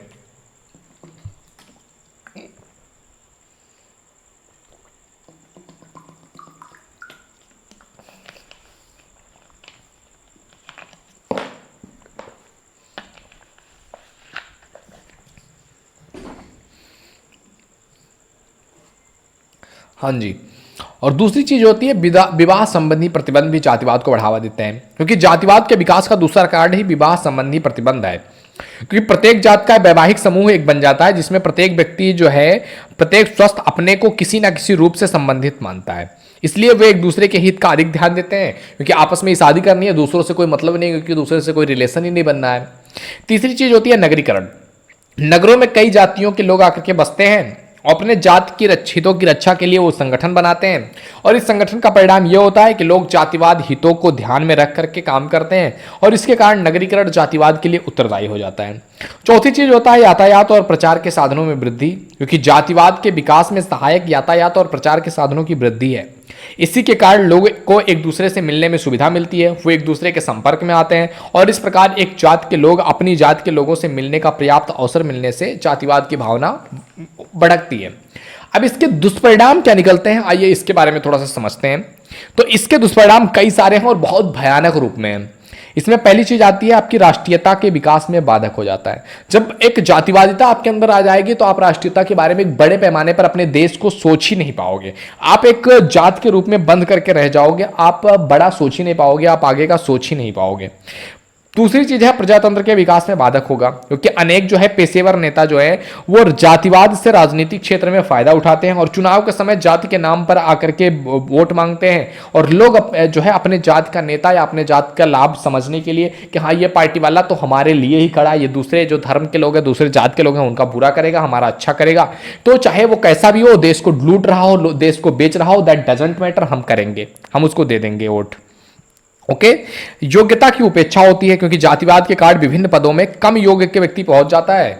वर्तमान में आज भाई भतीजावाद जो पनपा हुआ है वो इसी कारण ही जो है एक योग्य व्यक्ति को नौकरी नहीं मिलती और अयोग्य व्यक्ति जो है वो उस नौकरी तक पहुंच जाता है। भ्रष्टाचार में वृद्धि होती है, क्योंकि जातिवाद की भावना जब आएगी तो अपने जात को ही सुविधा देना चाहेंगे, अपने जात को ही बेहतर बनाना चाहेंगे, जिससे कि एक अनैतिकता जो है अनौपचारिकता की भावना बढ़ेगी, भ्रष्टाचार बढ़ता जाएगा। अपराधों में वृद्धि होगी, क्योंकि जातिवाद के कारण अपराध होंगे, प्रॉब्लम्स आती हैं। सामाजिक संघर्ष बढ़ता है, क्योंकि जब हम अपने तक ही सीमित रहेंगे तो संघर्ष भी बढ़ेगा, जो है संघर्ष के रूप में देखा जा सकता है। अब थोड़ा सा इस पर भी बात कर सकते हैं कि भाई इसका खत्म कैसे किया जाए, इसका उन्मूलन कैसे किया जा सकता है। तो सबसे पहली चीज कि एजुकेशन देना पड़ेगा, और एजुकेशन केवल बस वहां तक नहीं, रट्टा मारने वाले एजुकेशन तक नहीं, एजुकेशन वो देना पड़ेगा जहां आप सोच सकते हो, जहां आप क्वेश्चन कर सकते हो। क्योंकि एजुकेशन ने अगर आपको क्वेश्चनिंग करना नहीं सिखाया ना, you are not learning anything. दूसरी चीज आती है कर सकते हैं अंतर विवाह, जो जातीय विवाह है उसको थोड़ा सा बढ़ावा दिया जाए कि लोग दूसरों तक भी चीज़ों पहुंच सकें, बाहर जातीय विवाह भी करें, जिससे कि एक दूसरे की संस्कृति के बारे में भी समझ सकें। जाति शब्द का थोड़ा प्रयोग कम किया जाए, जात से ऊपर उठा जाए, समाज के बारे में बात किया जाए, देश के बारे में बात किया जाए, जात शब्द का प्रयोग कम किया जाए। स्वस्थ जनपद का निर्माण किया जाए, स्वस्थ एक मानसिकता का निर्माण किया जाए जहां लोग एक दूसरे के बारे में सोच पा रहे हों। चुनाव में जातिवाद पर रोक लगाया जाए कि कोई अगर एक जात को टारगेट करके वोट मांग रहा है ना, उसके ऊपर प्रतिबंध लगाया जाए कि वो एक जात को टारगेट करके वोट ना मांगे कि हाँ मैं तुम्हारे लिए कर दूंगा, तुम्हारे लिए अच्छा करूंगा, हम इस जात को बढ़ावा देंगे, ये करेंगे वो करेंगे। इस तरीके की बयानबाजी करते हुए जो भी मिले उसको क्या करना है, हटा देना या उसको निरस्त कर देना, मतलब उसके जो चुनाव है उसमें उस चीज़ पर प्रतिबंध लगाना बहुत इंपॉर्टेंट हो गया। तो ये सारी चीज़ें कहीं ना कहीं जो है इस जातिवाद को रोकने में सहायक होंगी। तो ये था आपका खंड नंबर खा, जिसमें 5 क्वेश्चन हमने डिस्कस किया है। अब बात करते हैं अगले खंड के बारे में। यहाँ से स्टार्ट होता है आपका खंड नंबर खा, जिसको आप एक तरीके से दीर्घ उत्तरीय प्रश्न के रूप में भी ले सकते हैं, जहाँ पर आपके 1000 वर्ड में या फिर 500 वर्ड में भी दीर्घ उत्तरीय क्वेश्चन पूछे जाते हैं।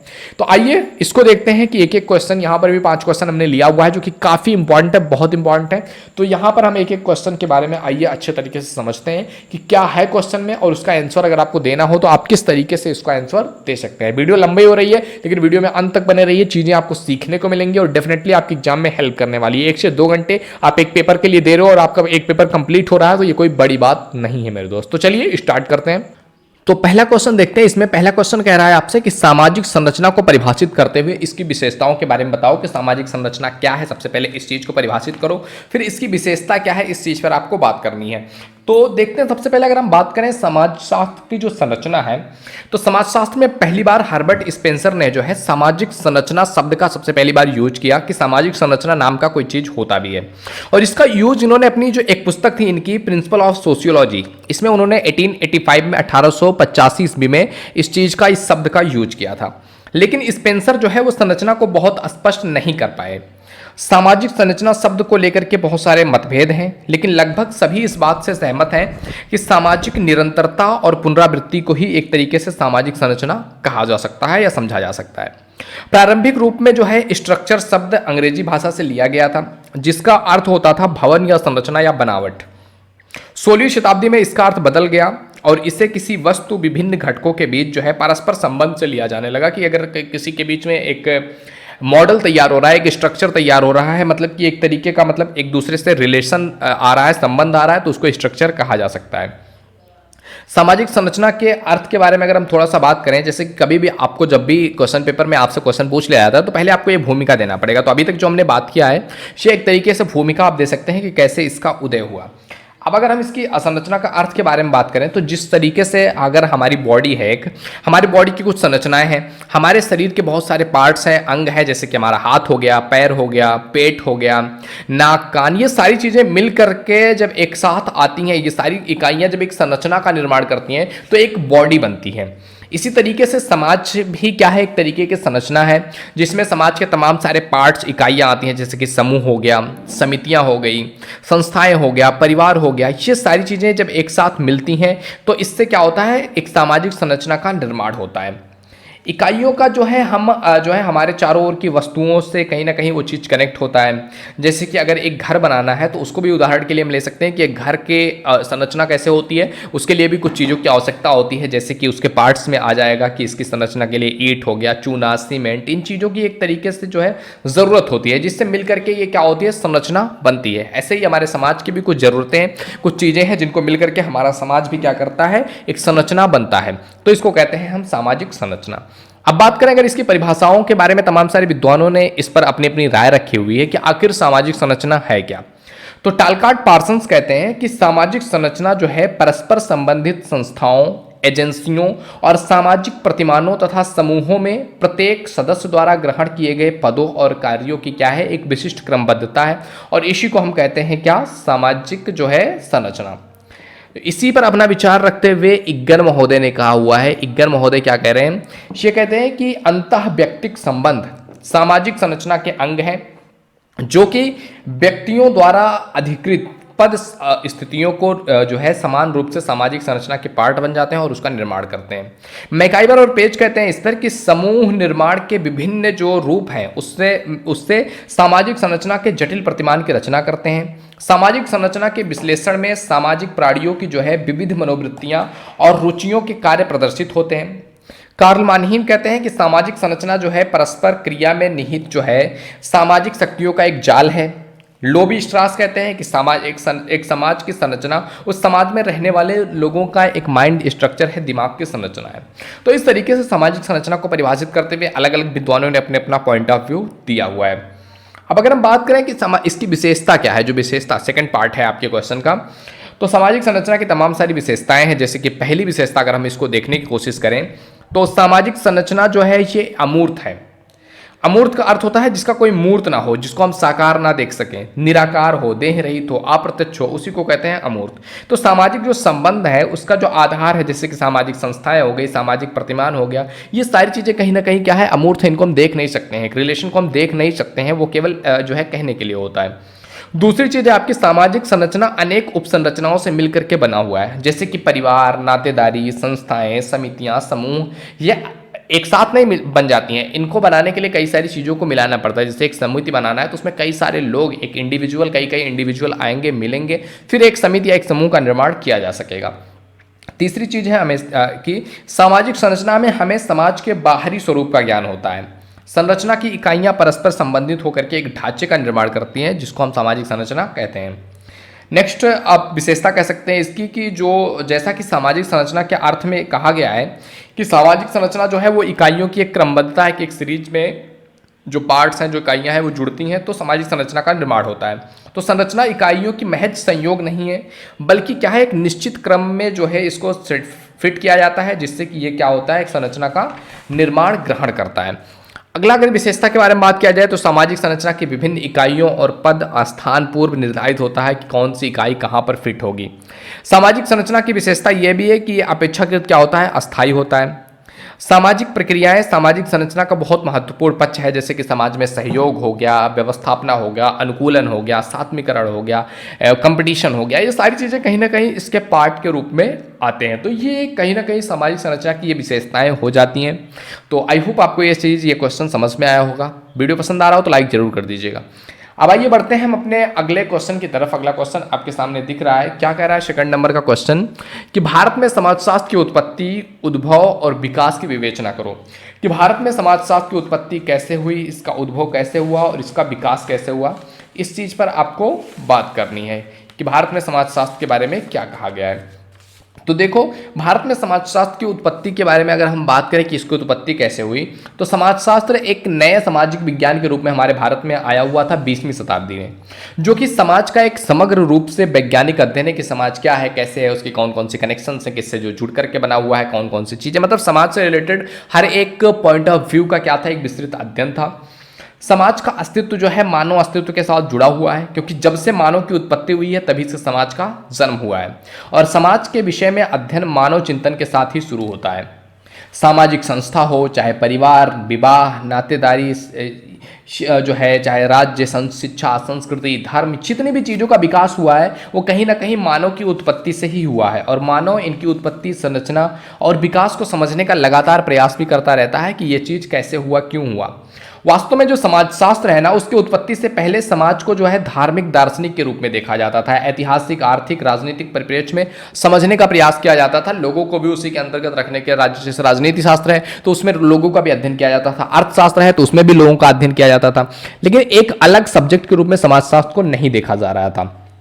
अब अगर हम इसके विकास के बारे में बात करें कि समाजशास्त्र का विकास कैसे हुआ, तो ये 3 युगों में इसका विकास हुआ है, और इसको हम 3 युगों में बांट करके अच्छे तरीके से समझ सकते हैं। जैसे कि पहला युग के बारे में बात किया जाए, पहला युग क्या है आपका, प्राचीन भारत में समाजशास्त्र का विकास, जो हमारा एंशिएंट हिस्ट्री है, एंशिएंट इंडिया है, उसमें समाजशास्त्र का विकास कैसे हुआ। देखो, प्राचीन भारतीय जो ग्रंथ है, चाहे वेद हो, उपनिषद हो, आपका रामायण हो, महाभारत हो, गीता हो, स्मृतियां हो, इन सभी में कहीं ना कहीं सामाजिक चिंतन को व्यवस्थित रूप से देखने को हमें मिलता है। और इन ग्रंथों के जो है सूक्ष्म अवलोकों से ये हमें पता चलता है कि यहाँ उस समय की सामाजिक व्यवस्था काफ़ी उन्नत प्रकार की रही थी, और वहाँ पर जो है उस समय सामाजिक व्यवस्था काफ़ी बेहतर थी। लोगों के जीवन के आवश्यक मूल्यों का गहन चिंतन प्रारंभ हो चुका था, साथ ही गंभीरता से विचार चल रहा था। इस काल में ग्रंथों को भी लिखा गया था। धर्म, काम, मोक्ष, ये सारे पुरुषार्थ के काफ़ी महत्वपूर्ण उद्देश्य थे, जो कहीं ना कहीं समाज के विकास के साथ मिलजुल रहे थे। तो समाजशास्त्र के विकास के बारे में हमने पहला चीज़ देखा प्राचीन भारत में। दूसरा जो है, भारत में समाजशास्त्र का जो औपचारिक प्रतिस्थापन हुआ, कि औपचारिक रूप से भारत में समाजशास्त्र आया, वो क्या था। तो भारत में समाजशास्त्र एक नए विज्ञान के रूप में इसको एक्सेप्ट किया जाता है। भले ही प्राचीन समय से हम कहीं ना कहीं समाज को समझने का प्रयास कर रहे थे, लेकिन एक जो संस्थागत रूप से हम नहीं कर रहे थे वो चीज़।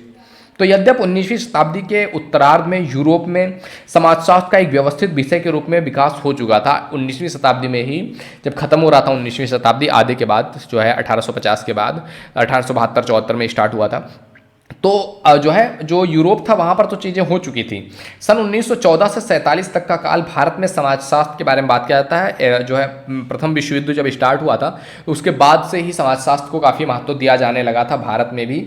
जो है भारत में सबसे पहले 1914 में बम्बई विश्वविद्यालय में स्नातक स्तर पर समाजशास्त्र का काम शुरू किया गया और यहीं पर सन 1919 में ब्रिटिश जो है समाजवादी प्रोफेसर पैट्रिक गोडिस उनकी अध्यक्षता में समाजशास्त्र विभाग की स्थापना भी किया गया था। समाजशास्त्र को मतलब उसको जो स्थापना करके और भी ऊपर जो श्रेणियां है पोस्ट ग्रेजुएशन है उनमें भी कक्षाएं शुरू किया गया। 1924 में प्रोफेसर पैट्रिक गोडिस के बाद उन्हीं के शिष्य थे और देश विदेश में जाने माने समाजशास्त्री जो है डॉक्टर GS घुरियो को बम्बई विश्वविद्यालय में समाजशास्त्र का विभाग अध्यक्ष बना दिया गया। 1917 में कलकत्ता विश्वविद्यालय में प्रोफेसर जो है बिजरेंद्र नाथ सील ने भी तमाम सारे प्रयास किया और अर्थशास्त्र के साथ साथ समाजशास्त्र को भी एक सब्जेक्ट के रूप में लेना शुरू किया। 1921 में लखनऊ विश्वविद्यालय में अर्थशास्त्र विभाग के जो है अंतर्गत समाजशास्त्र को मान्यता मिली। 1930 में जो है पूना विश्वविद्यालय में समाजशास्त्र विभाग प्रारंभ हुआ और श्रीमी इरावती कर्वे ने जो है विभागाध्यक्ष का पद संभाला। तो ये था सेकंड फेज जब से स्टार्ट हुआ। अब बात करें तीसरा जो समाजशास्त्र के विकास को बांट सकते हैं वो है स्वतंत्र भारत में समाजशास्त्र का व्यापक प्रचार प्रसार, क्योंकि ये जो भी चीज़ें थी भारत में शुरुआत हुआ 1914 से स्टार्ट हो गया था शुरुआत और 1947 तक का जो है औपचारिक प्रतिस्थापन हुआ और उसके बाद जो है विकास की गाड़ी आगे बढ़ती है जब देश हमारा आज़ाद होता है।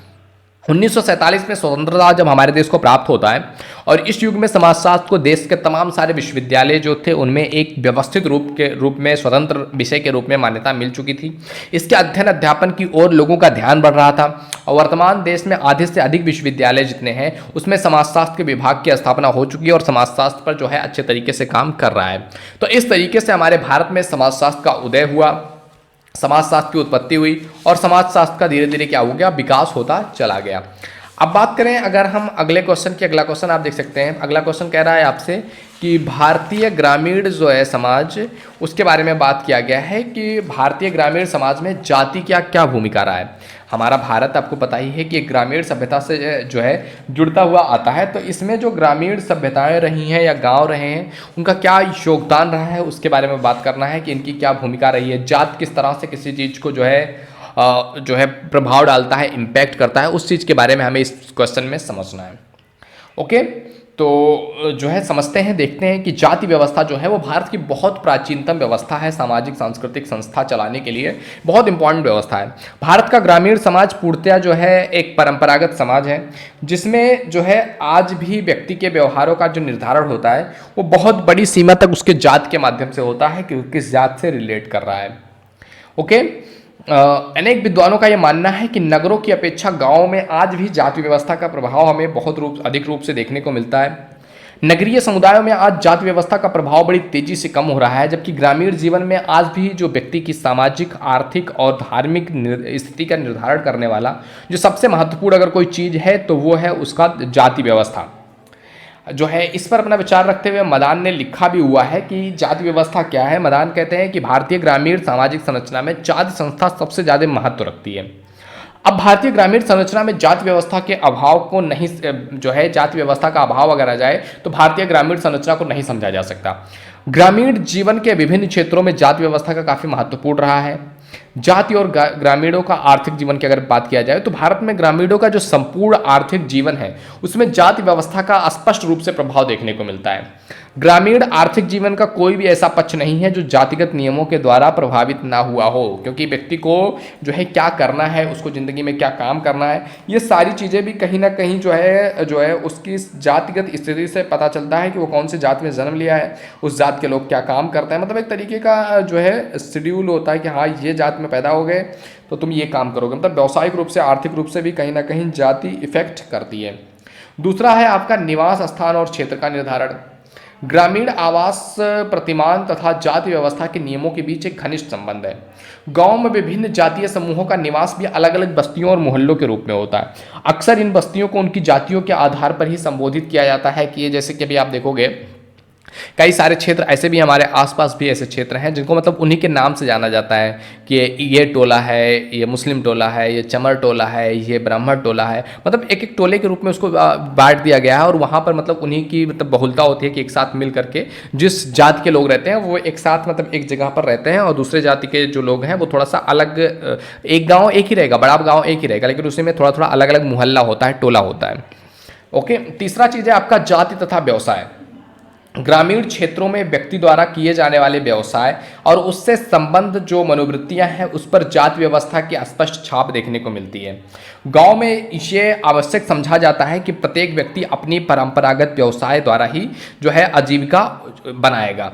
जाति और पारिवारिक जीवन के बारे में बात किया जाए तो परिवार संपूर्ण सामाजिक संरचना का एक केंद्रीय बिंदु है और जाति व्यवस्था में बहुत प्राचीन काल से उन मान्यताओं पर बल दिया गया है जो ग्रामीण संयुक्त परिवारों को स्थित बनाए रखने में काफ़ी महत्वपूर्ण भूमिका निभा रहे हैं। और जहाँ पर ये चीज़ नहीं है वहाँ पर आप शहरों में देखोगे तो एकल परिवार ज़्यादा रहते हैं इन कंपैरिजन टू संयुक्त परिवार। धार्मिक स्थिरता में भी योगदान है। ग्रामीण समुदाय में जाति और धर्म के बीच में बहुत घनिष्ठ संबंध है।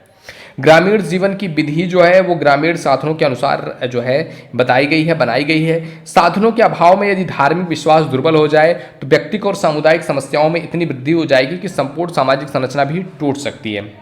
जाति व्यवस्था और ग्रामीण सामाजिक मूल्यों में भी काफ़ी कुछ जो है एक जैसी देखने को मिलती है। जैसे कि सामाजिक मूल्य जो है वो व्यक्ति की मनोवृत्तियां हो गया, व्यवहार हो गया, इस चीज़ों का निर्धारण करके जो है सामाजिक संगठन को एक विशेष रूप देता है। ग्रामीण जो समाज है, समुदाय है, उसमें जाति बहुत महत्वपूर्ण भूमिका है। इसमें सामाजिक मूल्यों का निर्धारण भी जो है कहीं ना कहीं जातिगत आधारों पर किया जाता है। जाति का शिक्षा पर भी काफ़ी महत्वपूर्ण प्रभाव पड़ा है। गांव में जाति ही शिक्षा की प्रकृति और शिक्षा में के प्रति व्यक्तियों की मनोवृत्तियों का निर्धारण करती है। अनेक परिवर्तन हो जाने के पश्चात भी आज जो है गांव में आज ब्राह्मण जातियां अपने बच्चों को धार्मिक शिक्षा देना सबसे महत्वपूर्ण समझती हैं, जबकि तो अन्य जातियां हैं उनको फर्क नहीं पड़ता है कि हमारा बच्चा धार्मिक चीज़ें सीख रहा है या नहीं सीख रहा है। लेकिन जो ब्राह्मण के बच्चे हैं उनको चीज़ें सीखना है क्योंकि आगे चल करके कहीं ना कहीं उनको वो चीज़ें करनी पड़ती हैं। अगला चीज़ है जाति और राजनीतिक व्यवस्था। नगरीय क्षेत्रों के तुलना में ग्रामीण क्षेत्रों में आज भी जातीय राजनीतिक जीवन को प्रभावित करने में बहुत महत्वपूर्ण भूमिका निभाती है।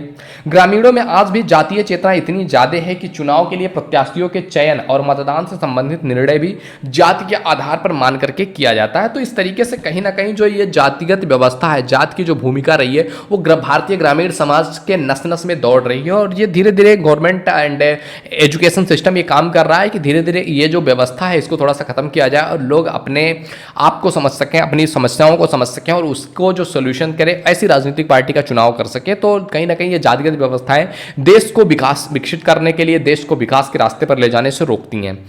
अगला बात करें, अगला क्वेश्चन आपके सामने 4th नंबर का क्वेश्चन दिख रहा है। ये कह रहा है 4th नंबर का क्वेश्चन औद्योगिकरण। 4th नंबर क्वेश्चन में औद्योगिकरण से बारे में बात किया गया है कि आप औद्योगिकरण से क्या समझते हैं, इसके सामाजिक और आर्थिक प्रभाव की विवेचना करो कि औद्योगिकरण के सामाजिक और आर्थिक प्रभाव क्या है उसके बारे में बात करो। तो देखो जो है औद्योगिकरण के अर्थ के बारे में अगर हम समझें कि आखिर औद्योगिकरण होता क्या है, तो संयुक्त राष्ट्र संघ की एक रिपोर्ट के अनुसार औद्योगिकरण से तात्पर्य है बड़े बड़े उद्योगों के विकास और छोटे छोटे कुटीर उद्योग धंधों के स्थान पर बड़े पैमाने पर मशीनों की व्यवस्था ही क्या कहलाती है, औद्योगिकरण कहलाती है।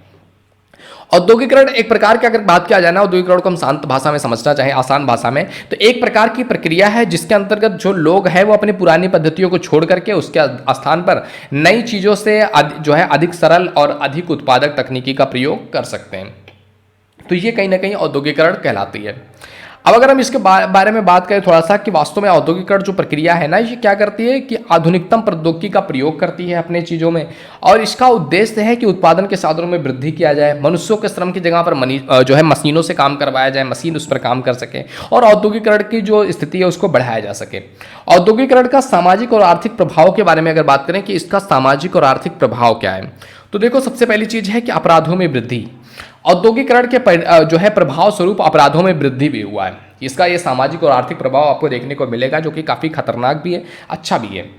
अपराधों में वृद्धि देखने को मिलती है क्योंकि ग्रामीण समाज के लोग जो हैं वो रोजगार के लिए औद्योगिक क्षेत्र में आने लगे हैं और यहाँ पर उन्हें जो वातावरण मिलता है उससे वो अनभिज्ञ हैं, जिसकी वजह से ये तनाव और चिंता में घिर जाते हैं और यहाँ पर उन्हें अनौपचारिक संबंधों का अभाव मिलता है। इसलिए वो व्यसन या समाज की तमाम सारी और भी जो चीज़ें हैं उसमें कहीं ना कहीं वो एक साथ जो होकर के क्या हो जाते हैं, इंडल्ज हो जाते हैं उन चीज़ों में। दूसरी चीज आती है आपके आधुनिकीकरण में वृद्धि हुआ है औद्योगिकरण होने की वजह से। औद्योगिकरण में क्या हुआ कि आधुनिकीकरण में वृद्धि हुई, क्योंकि औद्योगिकरण में उत्पादन के नए तरीकों का प्रयोग किया गया, नया बाजार आया, यातायात के साधन आए, आधुनिकीकरण की पूरी मतलब एक तरीके की पृष्ठभूमि तैयार हो गई, तो इसमें वृद्धि हुआ। स्त्रियों की स्थिति में भी परिवर्तन आया है।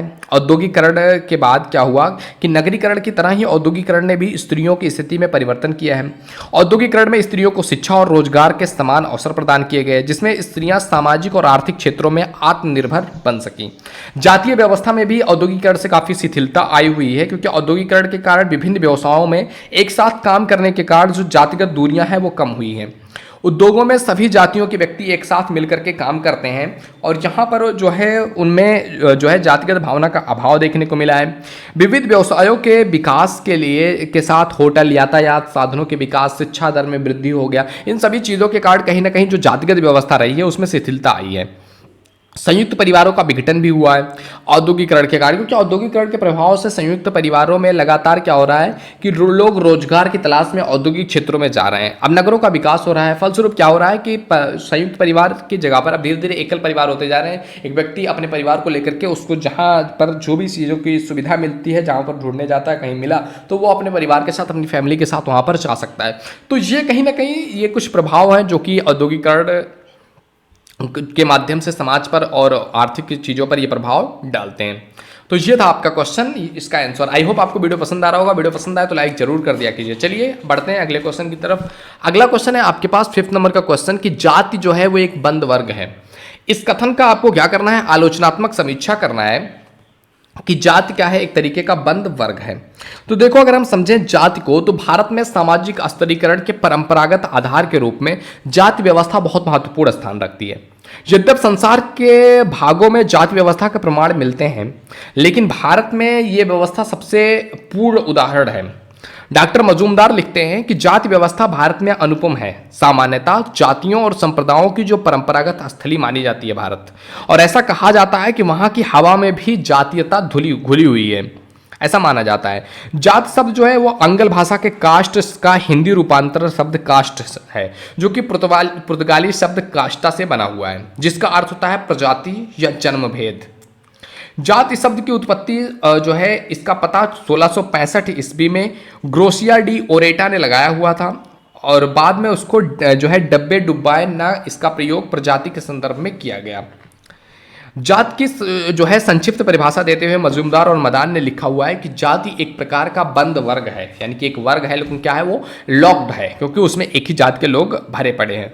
चार्ल्स कूले इस पर लिखते हैं कि जब एक वर्ग पूर्णतया वंशानुक्रमण के आधार पर आधारित हो जाता है तो उसे जात कहते हैं। इरावती कर्बे कहते हैं कि जात के विस्तृत स्वजन समूह हैं।